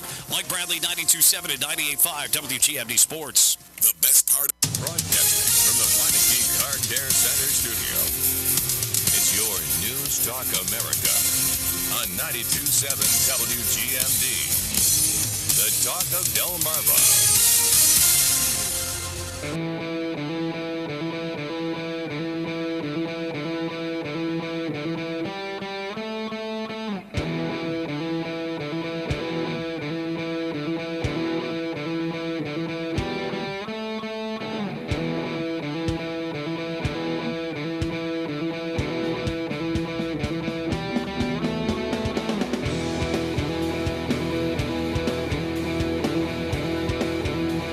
You're watching Your News Talk America on this digital interactive Friday, and we're waiting for Jeffrey Lord to sign on. While we're waiting for him to sign on, let's get to some of the chatter in the chat room. Now, one of our producers, Brian, mentioned, and this was based on the people who are serving in the Biden regime, the only thing that they are qualified for is destroying our country. Wolf gives a whole new twist. This gives a whole new twist to Demolition Derby. I guess he's talking about the fact that what's going on now with all of the pushback with respect to President Trump's nominations for his cabinet are causing so much angst inside the great state and in Washington. Well, that's just tough luck. We own this place, we run this place, and we proved it last Tuesday. Get in line or get out. That is my commentary this morning, my friends. All right, let's see. Colonel Williams, Dr. Tiny says, yeah, I think Bongino can be convinced to jump in if asked. I doubt it, Colonel, for the simple reason that Bongino and his wife just built this beautiful mansion on the water in the Palm Beach area, just moved into it a couple of weeks ago. And I don't think that Bongino wants to give up this new life that he has because I think he likes it a lot. Would he serve if asked? I'm not sure. But I think I would be surprised if Bongino said yes to taking over as Secret Service director. Now, he did mention on the show 2 days ago that there were some discussions about him joining the administration, but it was just in passing and nothing substantive was discussed and has not been discussed since.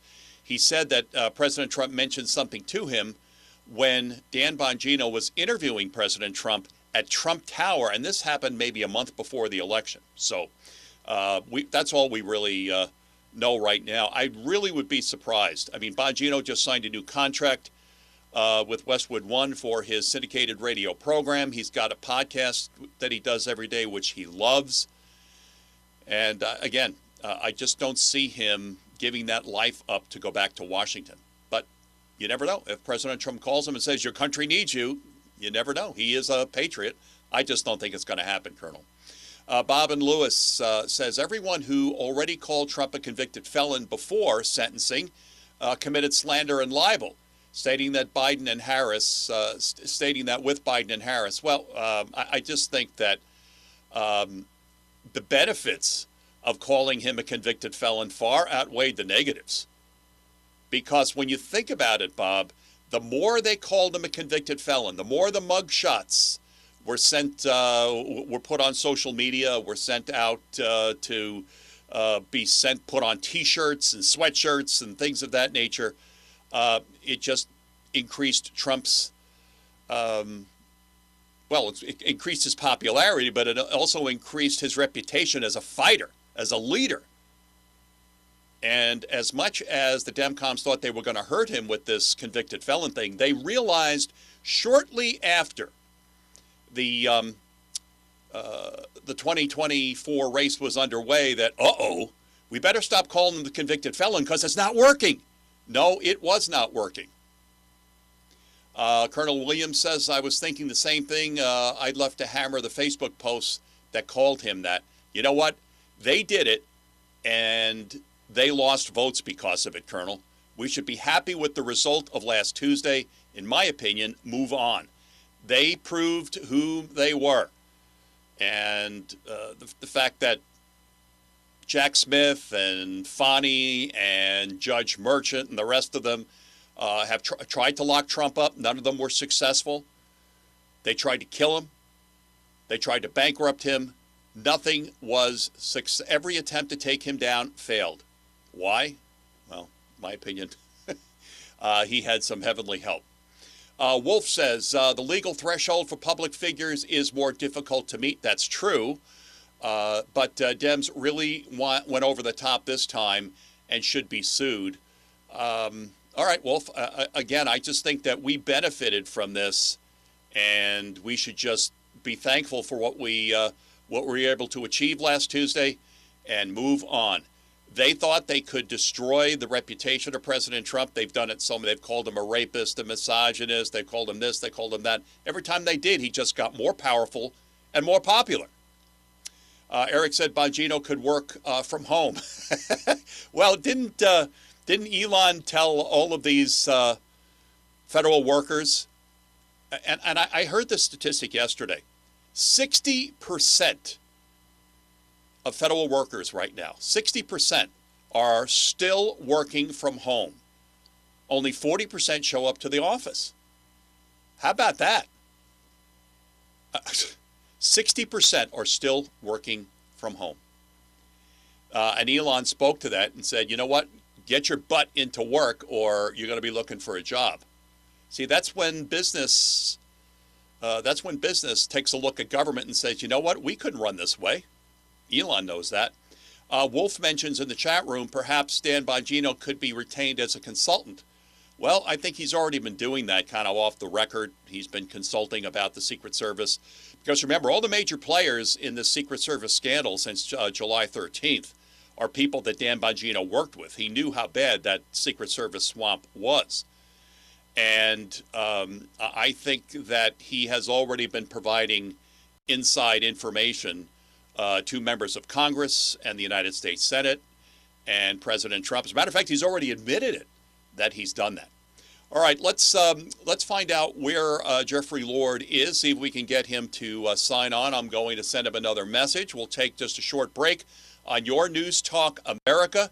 You're listening to our Friday interactive broadcast, and we'll be back with more and hopefully with Jeffrey Lord in just a moment. Stay with us.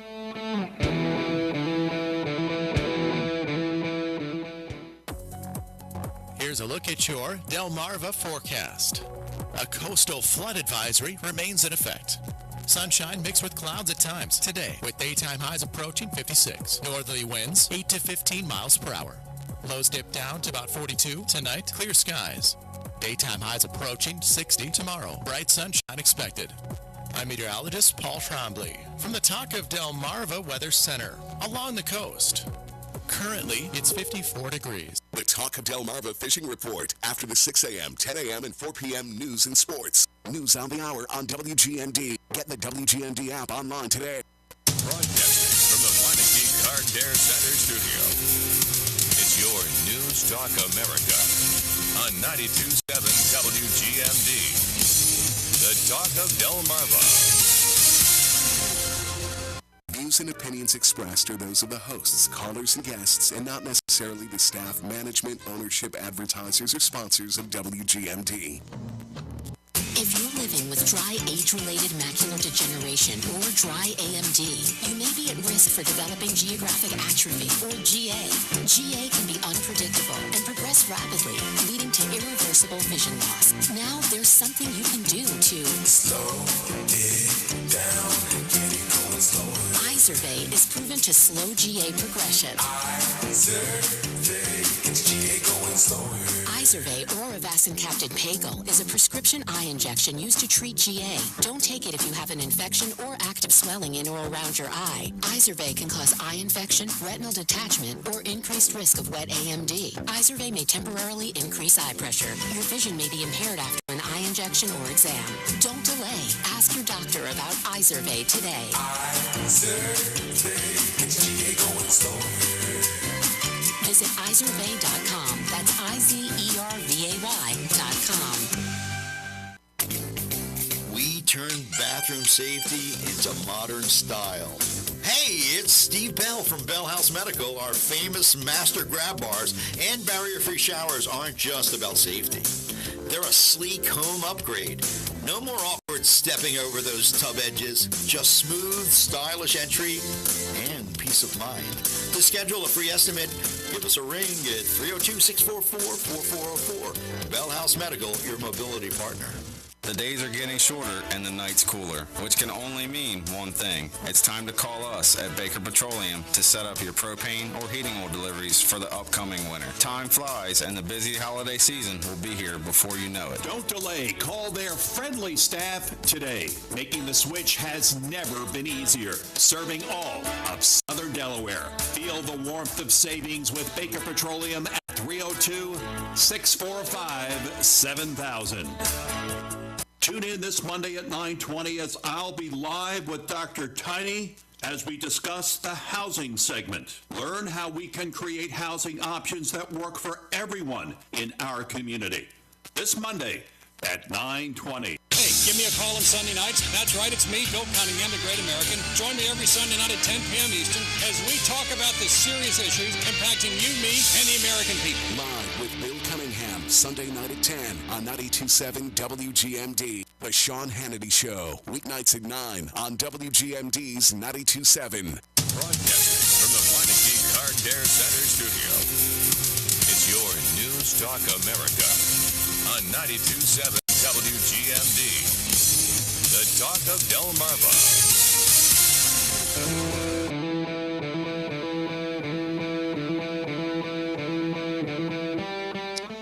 You're watching Your News Talk America, digital, interactive, and participating in the Dial community. RealNewsTalk.com. Jeffrey Lord's not going to be able to join us today, join the panel. I just spoke with him. He's actually forgot that he had to come on with me this morning, and he's on Route 295 heading towards Washington, D.C. So I just told Jeffrey, drive safe. We'll catch up with you next week. So Jeffrey's not going to be available, but let me get to some of the topics for discussion of what we're going to speak with him about. And first of all, with regard to this recount between Bob Casey and Dave McCormick, there are those out there very nervous about this recount because, well, given Pennsylvania's propensity for and checkered past with elections, there are some who are expecting that recount to go to Bob Casey. What do you think is going to happen if that occurs? Why hasn't Bob Casey conceded yet? Well, he's a spoiled bureaucratic brat. His dad was a longtime governor of Pennsylvania. He's never worked a real job in his life. Many that go to work as in the political world never work a real job. They come out of law school or they come out of some university and they run for office as a dog catcher or something and start their ascension to the political world. And they've never worked a real job in their lives. They have no idea what it means to get their hands dirty. So that is why Bob Casey is a bureaucratic spoiled brat. I don't know what other way to say it. I was going to ask Jeffrey about his feeling on the Trump nominees and the pushback that we are seeing from Republicans, establishment Republicans. Not surprised, but they obviously did not see that President Trump was elected with a landslide, popular vote and electoral college, taking all the battleground states. They probably missed that last Tuesday night. Having said that, back during Ronald Reagan's first term, and I was going to talk to Jeffrey about this because he worked in the Reagan administration. Back during his first term, Reagan was able to down ballot control of the Senate. The Senate went to the Republicans and Reagan controlled the Senate, but not the House of Representatives. Tip O'Neill and the Demcoms were firmly in control of the House of Representatives. So what Reagan was forced to do was go to directly to the American people, almost from day one, within his first 100 days, and say, and I'm paraphrasing, but this is what he did. You sent me to this office to get things done and make some changes that are needed for America. Well, the people in the House of Representatives seem to have not heard your voice. And Reagan was elected in a landslide in 1977 against Jimmy Carter, in 1980 against Jimmy Carter as well, and an even bigger landslide in 1984.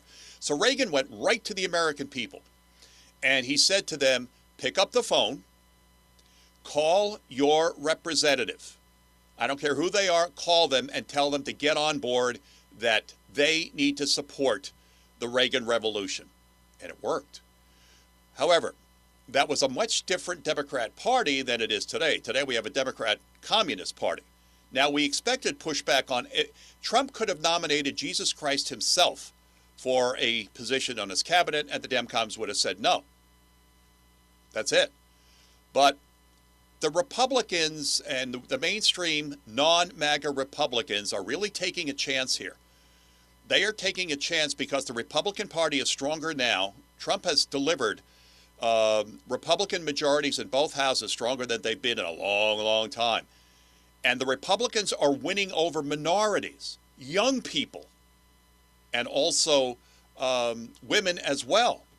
So what's going to happen if John Thune, and I don't believe John Thune's pledge to get President Trump's nominees through Congress, through the Senate, I don't believe him at all. I just don't think they will get their Senate hearings, and I think it's going to be a big problem. We're going to look at recess appointments, but at the end of the day, the Republican Party is going to shoot themselves in the foot, because those who perhaps were independents, they weren't members of the Republican Party, they didn't trust the Republican Party.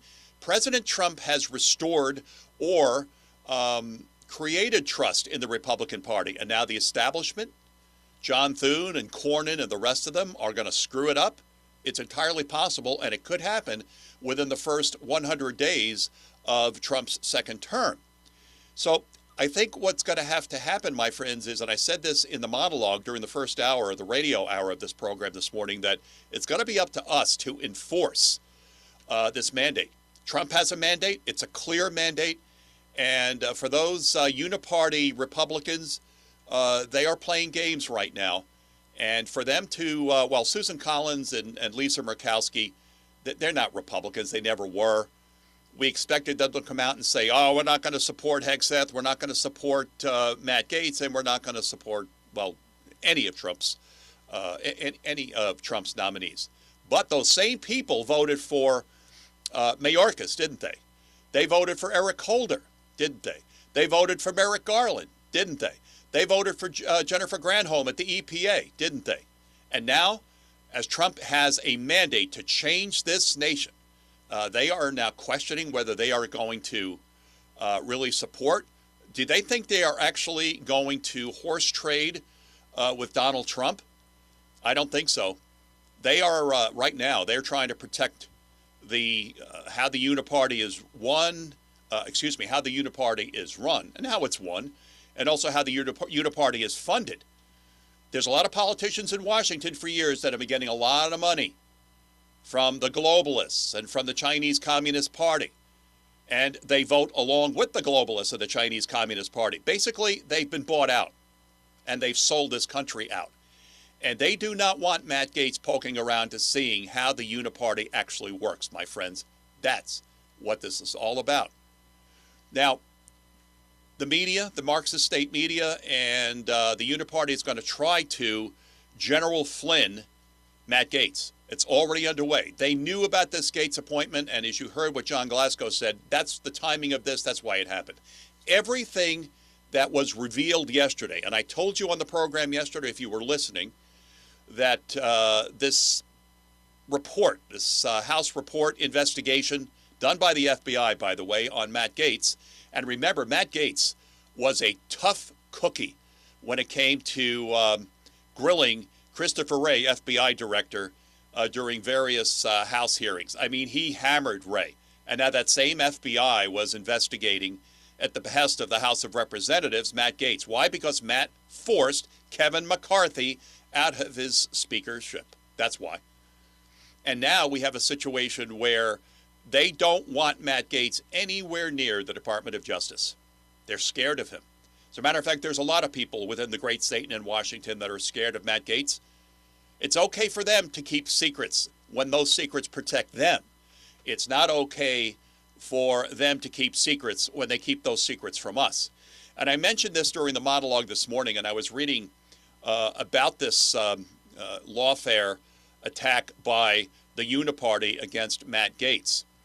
And there were, at the end of the story, you have those who write comments. It's like a social media post almost on a particular story. This was on the Gateway Pundit again. And one of the respondents said, and I'm paraphrasing, that when they, meaning the Department of Justice, declared to us everyone that was on Epstein's list, in other words, everyone from the Washington swamp who was a guest at Epstein's Island, when we find out who was there and who went, and on top of that, when we find out who were participating in Diddy's freakouts, then, of course, then you can talk to me about Matt Gaetz. Otherwise, I don't want to hear it. That's it. So, again, sorry we couldn't get Jeffrey Lord on for you, but I wanted to go over some of those topics that were going to be discussed with Jeffrey this morning. We'll get back to more of your News Talk America Digital Interactive Friday. Do you believe in climate change, the climate hoax? Well, if you think it's a hoax, there's a new movie coming out that you might be interested in. We'll be talking to the director of that movie. His name is Joel Gilbert, and he'll be joining us next. He'll be our next panelist on Your News Talk America. Please stay with us.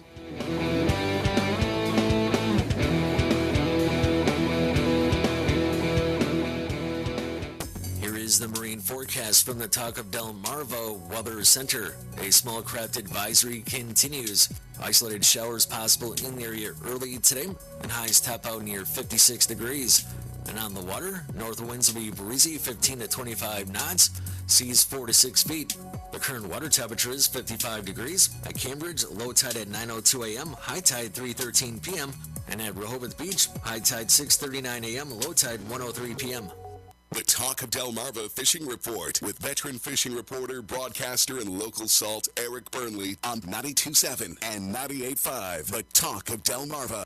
This WGMD Fox Business Update is brought to you by Sussex Environmental Consultants. For a healthy home, call 302-947-1810. I'm Susan Lee, and this is the Fox Business Report. General Motors is cutting 1,000 workers worldwide. The Detroit News says a majority of those workers are out of the company's global tech center in Warren, Michigan, which has the largest concentration of staff. The company says it needs to optimize for speed and excellence. It's not being specific about what that means, but automakers have been shifting their operations because of the uncertain transition to electric vehicles. Stocks are heading for a losing week after the post-election rally. Retail sales were up 0.4% in October, stronger than expected. Auto dealers, restaurants, and electronics stores among businesses reporting higher sales. Amazon's two-day Fall Prime Day sale was in October. Walmart, Target, and other retailers held competing sales, and many early holiday sales were in October. That's your Fox Business Report. I'm Jenny Cosola. Invested in you. Did you know your life insurance is an asset you can sell? I'm Jay Jackson, CEO of Abacus Life. For almost 20 years, Abacus has been purchasing life insurance policies from seniors just like you. And at abacuspays.com, we've created a free policy value calculator so you can find out the worth of your policy in just seconds. There are no fees and no obligations. Get real value from your life insurance when you need it with Abacus. Learn more at abacuspays.com.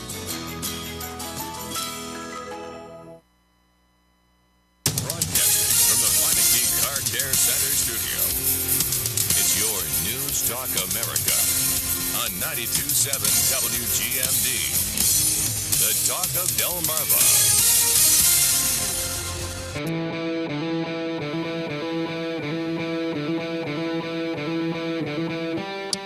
My friends, I think it was over 30 years ago that Al Gore told us that the polar bears were going to disappear from the planet. And the oceans would rise so high that we would all drown to death, that the planet would be uninhabitable. Well, that has not been the case. That has been nothing but poppycock and boulder dash. But there's a new movie that you would be interested in watching. It's called The Climate According to AI, Al Gore. And we're very pleased to have with us the director of The Climate According to AI, Al Gore. His name, and we're very pleased to have with us Joel Gilbert. Joel is the director of the movie. And he's worked for U.S. Senator Al Gore, so he knows Al. And it's really interesting how the climate hoax has now really changed politics, not only here in the United States, Joel, but around the world, correct?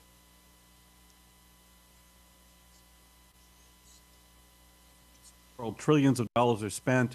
As much as you think it's big in the United States, it's 10 times more intense in Europe and Australia, for example.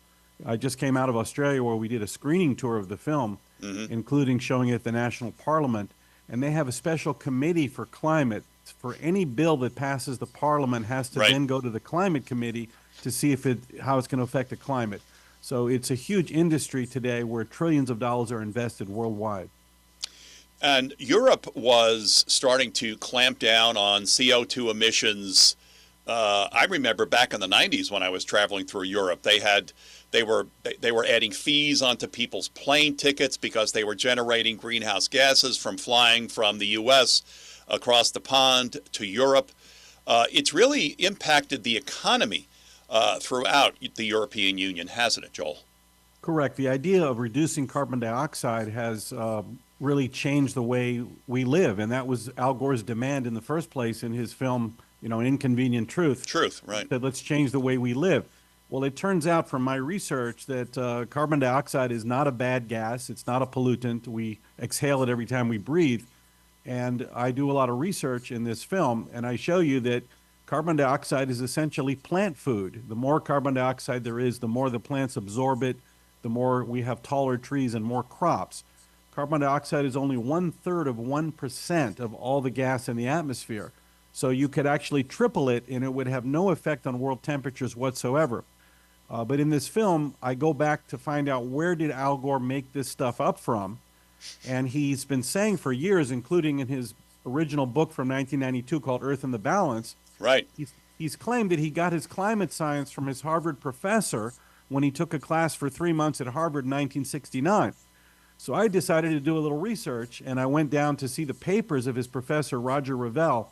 And it turns out Al Gore took a class in world population from Roger Revelle. It had nothing to do with the climate. How interesting. And Al Gore got a C in that class. And it turns out from looking at his papers that Al Gore's professor never agreed with any of Al Gore's apocalyptic environmental calamity predictions that he's made over the years. So that's what this movie called The Climate According to AI, Al Gore. I show you where the climate science comes from. It comes from the godfather, Al Gore, who essentially made it up. The second thing I find out is that Al Gore actually got his climate science from going to divinity school, where he studied with these radical environmental professors in 1971, and he actually plagiarized this book called Our Plundered Planet. It's kind of a wacky book from the 1940s about how the earth is perfect and pristine and humans are ruining it. So Al Gore really, I'm exposing him as a plagiarizer, but it's a very entertaining film, and you learn about how this whole climate science came from nowhere to take over most of our governments today. Joel Gilbert is joining us. Joel is the director of a movie, The Climate According to AI, Al Gore. Joel, obviously, there it is. There's the cover, and you can download it and watch it online. We'll get to that later, correct?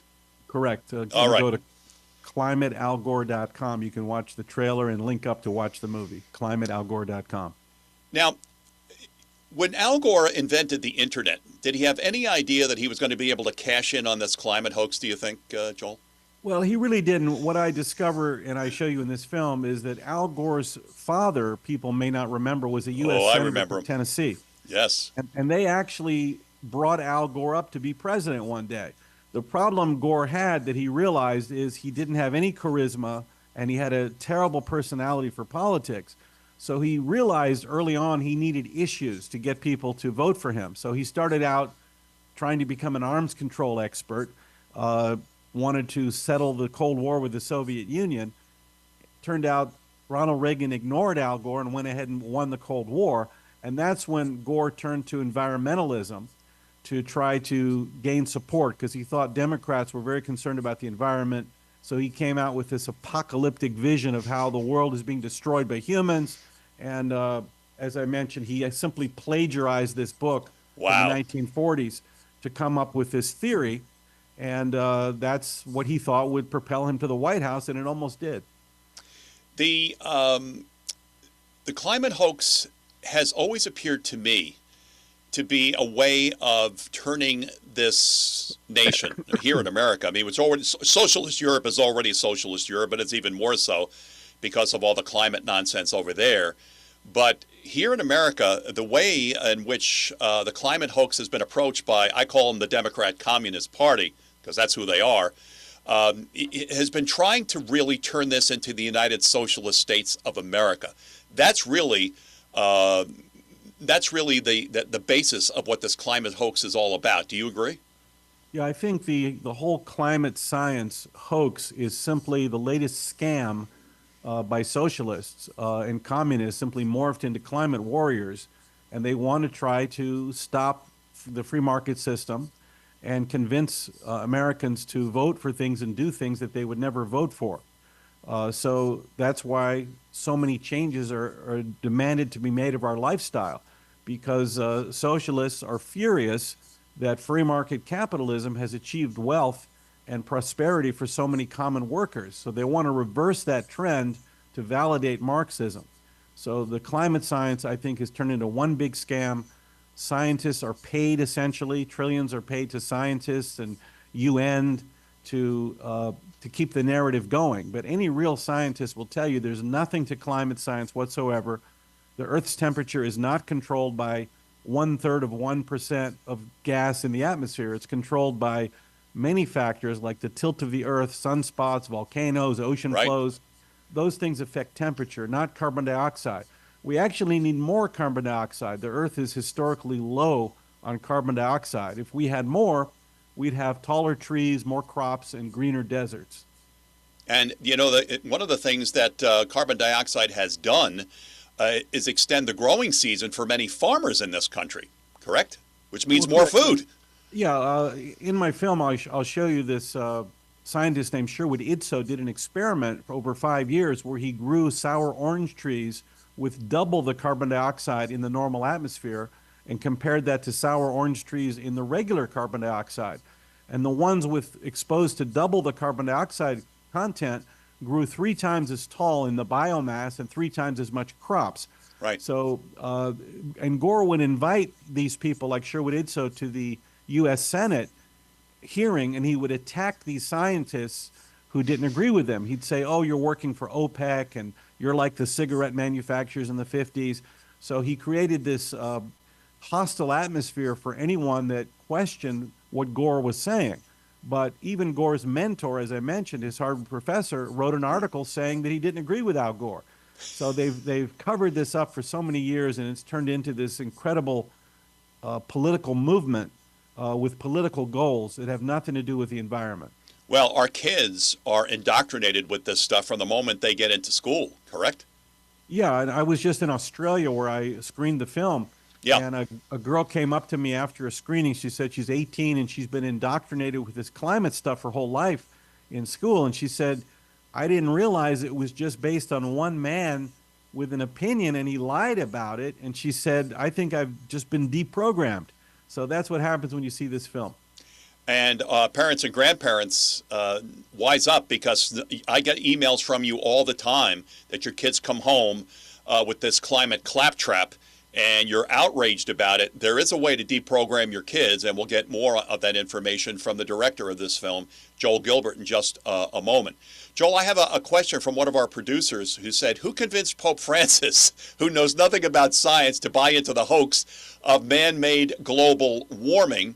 What can be done to convince Pope Francis of this terrible mistake that could cost millions of third world lives because of starvation? That's a great question, Bob. Thank you very much. What say you, sir?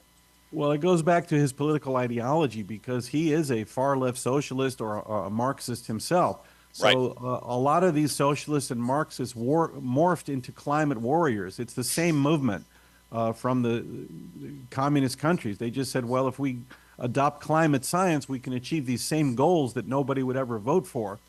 And it's a movement to stop free market capitalism, to stop the success of the free markets and go back to these socialist ideals. And, they've created such an industry out of it that they're having a lot of success. I mean, even our political figures like RFK Jr., who's pretty popular today with conservatives because he supported Trump, but he's in my movie. I got him on tape saying that anybody that doesn't agree with radical climate science should go to prison. So this is kind of their religion. It's the good and evil. If you it is religion, Joel. You're absolutely right. And we have a senator in Delaware I'm broadcasting from. His name is Tom Carper. I call him the Pope of the Church of Climate Change, the Reverend Tom Carper. That's his whole life. His whole existence is about climate. Joel, my last question is Davos.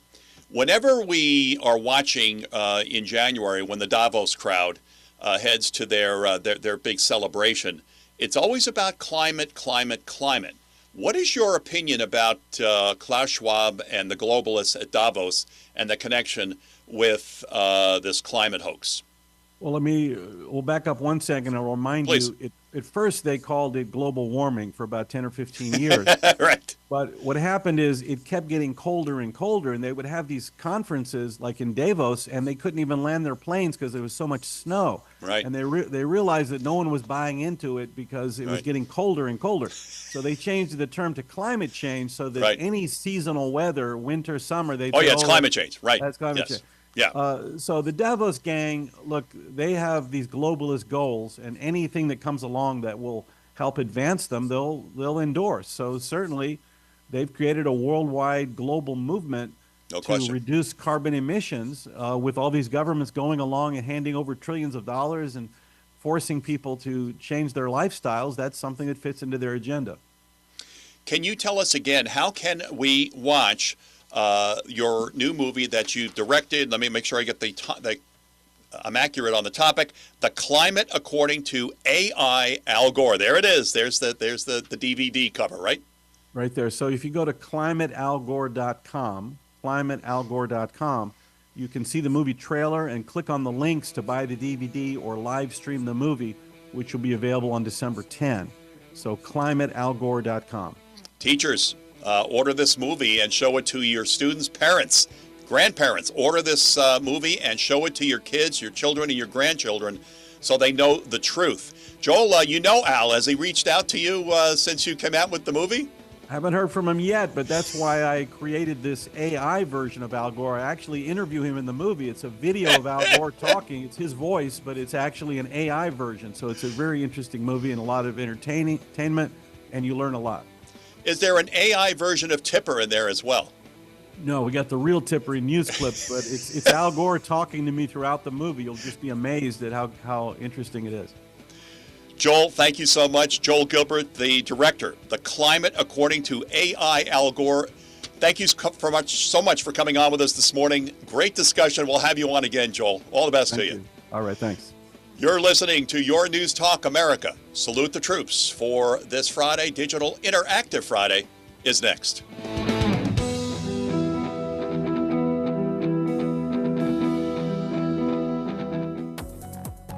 Here's a look at your Delmarva forecast. A coastal flood advisory remains in effect. Sunshine mixed with clouds at times today, with daytime highs approaching 56. Northerly winds 8 to 15 miles per hour. Lows dip down to about 42 tonight. Clear skies. Daytime highs approaching 60 tomorrow. Bright sunshine expected. I'm meteorologist Paul Trombley from the Talk of Delmarva Weather Center along the coast. Currently, it's 54 degrees. 92.7 and 98.5 WGMD, where the news comes first. Jake Smith, mid-mornings on WGMD. You're listening to WGMD. Broadcasting from the Dare Center studio. It's your News Talk America on 92.7 WGMD. The Talk of Delmarva. The Possum Point Players will hold auditions for their 2025 season opener, God of Carnage, on Friday, November 22nd at 7 p.m. and Saturday, November 23rd at 1 p.m. at the Possum Hall in Georgetown. Callbacks will be Monday, November 25th at 7 p.m. The play requires 2 females and 2 males for roles of parents in their mid-30s to mid-40s with school-aged children. For more information, go to the community calendar under the Extras tab at thetalkofdelmarva.com. Mike Bradley and the WGMD morning team, honoring and working hard to follow in the footsteps of some of the best that came before on Delmarva Morning Radio, including Johnny Williams, Bob Smith, Bill Phillips, C.R. Hook, and Mike and Sandy. Mike and the team values the radio history here on the peninsula and is committed to continuing the great tradition here on 92.7 and 98.5 WGMD, the talk of Delmarva. The Delaware Army National Guard invites you to an open house at the Georgetown Armory on West Pine Street in Georgetown. This Georgetown Guard Experience Night will take place on Saturday, November 16th from 2 till 4 p.m.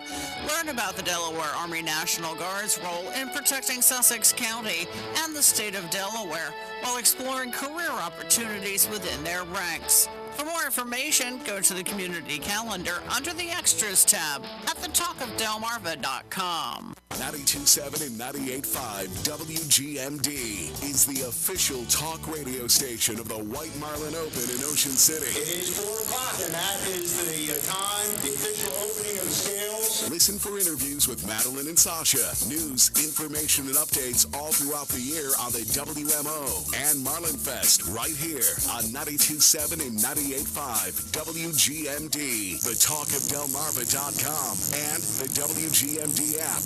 And remember, fish on. The Possum Point Players present A Christmas Carol on December 6th, 7th, and 8th, and December 13th, 14th, and 15th at the Possum Hall in Georgetown. Friday and Saturday shows are at 7:30 p.m., Sundays at 2 p.m. You know the story, but in this version of A Christmas Carol, you're going to meet Charles Dickens and characters you know played by some untraditional actors. Get your tickets today. For tickets or more information, go to the community calendar under the Extras tab at thetalkofdelmarva.com. Salute the Troops is safely brought to you by your local gun tender, Stuart Jones at Delmarva Law Enforcement Supply. Salute the Troops honors the service to our nation of Major General Clayton Hutmacher, U.S. Army retired. General Hutmacher served our nation honorably for over 40 years in the United States Army. General Hutmacher was an Army Special Operations aviator. He commanded at every level during his 3 tours with the 160th Special Operations Aviation Regiment, where he served as the MH-60 Direct Action Penetrator Platoon Leader, Company Operations Officer, Executive Officer and Commander of 1st Battalion, Regimental Commander, and the Commanding General of the U.S. Army Special Ops Aviation Command. Major General Hutmacher's last active duty assignment was the Director of Operations in the U.S. Special Operations Command, Tampa, Florida. His previous assignment was as the Deputy Commanding General of the United States Army Special Ops Command at Fort Bragg. A native of Washington State, Major General Hutmacher was awarded a bachelor's degree in aerospace management from Embry-Riddle Aeronautical University, a master's degree in national security, and strategic studies from the United States Naval Command and Staff College, and a master's degree in strategic studies from the United States Army War College. Salute the Troops honors the over 40 years of service to our nation of U.S. Army retired Major General Clayton Hutmacher. For without General Hutmacher's commitment to serve in defense of freedom, this nation could not. This nation would never have remained free. For Salute the Troops, I'm Jake Smith. Delmarva Law Enforcement Supply welcomes all, not just law enforcement. Visit and sit with Stuart to find the perfect custom firearm, ammo, apparel, gun safes, hunting gear, accessories, or to browse and find the perfect WeatherTech gear. Serving and saluting Delmarva for almost 2 decades. You can find them on Iron Branch Road in Dagsboro.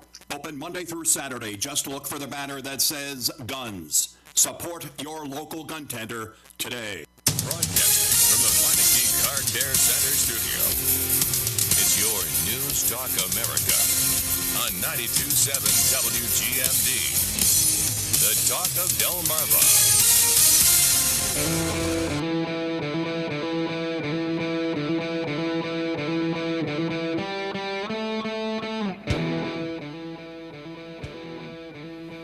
Taking radio to a new level. This is Radio of the Future. Digital, interactive. You can watch what's going on, see me working here in the studio. You can see our guests. You can see me. You can interact with those guests. realnewstalk.com. And one of our producers, Reagan, said or asked about the background of Matt Gaetz, whether Matt Gaetz is qualified to be Attorney General of the United States. So let me read, and again, this is the most comprehensive, and I hate to read anything from Wikipedia, but it seems accurate, so we'll go with it for now. Matthew Lewis Gaetz II is an American politician who served as U.S. Representative for Florida's 1st Congressional District from 2017 until his resignation on November 13, 2024, when President-elect Donald Trump announced Gaetz as his nominee for U.S. Attorney General. His district included Escambia, Okaloosa, and Santa Rosa counties in Florida and portions of Walton County. Gaetz is a member of the Republican Party, describes himself as a populist libertarian, while multiple media outlets have described him as a proponent of far-right politics. However, your question about his background, here's the answer. Matt Gaetz is the son of a prominent Florida politician, Don Gaetz, and grandson of North Dakota politician Jerry Gaetz. Gaetz was raised in Fort Walton Beach, Florida. He graduated from William and Mary Law School in Williamsburg, Virginia. He briefly worked in private practice before running for state representative.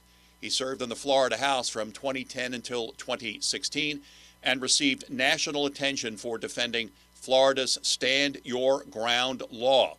In 2016, he was elected to the U.S. House of Representatives, re-elected in 2018, 2020, 2022, and 2024. But as you know, Gaetz resigned because he was nominated by President Trump for Attorney General. Now, I heard one pundit saying yesterday that Gaetz is just as qualified as Merrick Garland or Eric Holder or anybody else who's been nominated for Attorney General. So there you go. If you're concerned that he's not qualified, Bill Barr was qualified. He had already been Attorney General of the United States under the George H.W. Bush administration, and look what he did to President Trump. So that's your answer, Reagan. I hope it's an acceptable one. Well, let's put it this way. Bob and Lewes put a link up for Joel Gilbert's movie, The Climate According to AI Al Gore. So if you go on the chat room, realnewstalk.com, he put a link right there. That's one of the great things about chat, how you can communicate. So if you want to put a link in there to order the DVD to educate your children, your grandchildren who have been indoctrinated into this climate hoax, you certainly can do just that. Maybe make a good Christmas gift. If you have a DEMCOM family member, get it for them for Christmas. Bob and Lewis says, Joel Gilbert's points about CO2 benefits in the atmosphere says it all. Supporters of the climate change hoax are total liars. Yeah, they're worse than that, Bob. They're fraudsters. And they have fraudulently stolen money from Americans and American taxpayers in this country. Now, I want to read a couple of emails, if I may. And one of our producers, Timothy, said, Jake, you're starting to sound like Ronald Reagan. Just don't say, well, Nancy. I just don't recall. Jeffrey Lord actually thought my Reagan impersonation was getting better. So there you go. We also heard from the trucking curmudgeon, who is in Arizona. Let me see if I can find the curmudgeon's message here. Where is it? Here it is. The trucking curmudgeon thinks, he feels, and he disagrees with me, that Dan Bongino is a patriot. He is a patriot. Make no mistake, he is a patriot, and would step up. He might not take the director's spot, but he would definitely serve in some capacity because it is his passion. Probably not full-time, but he would serve. He's already been doing that, trucking curmudgeon. He's already been providing inside data and information on those on the House of Representatives and the Senate who have been investigating the two that we know of assassination attempts. I'm sure there were more assassination attempts against President Trump that either didn't happen or were thwarted and we never found out about them, but I just think it's foolish for us to believe that there were just two. Well, that puts a wrap on today's digital interactive version of your News Talk America. I thank you for watching on realnewstalk.com. I thank you for watching on Facebook Live and listening on terrestrial radio as well. Wherever you are, remember you have a voice. Make sure your voice is heard loud and clear. Millie, you're home.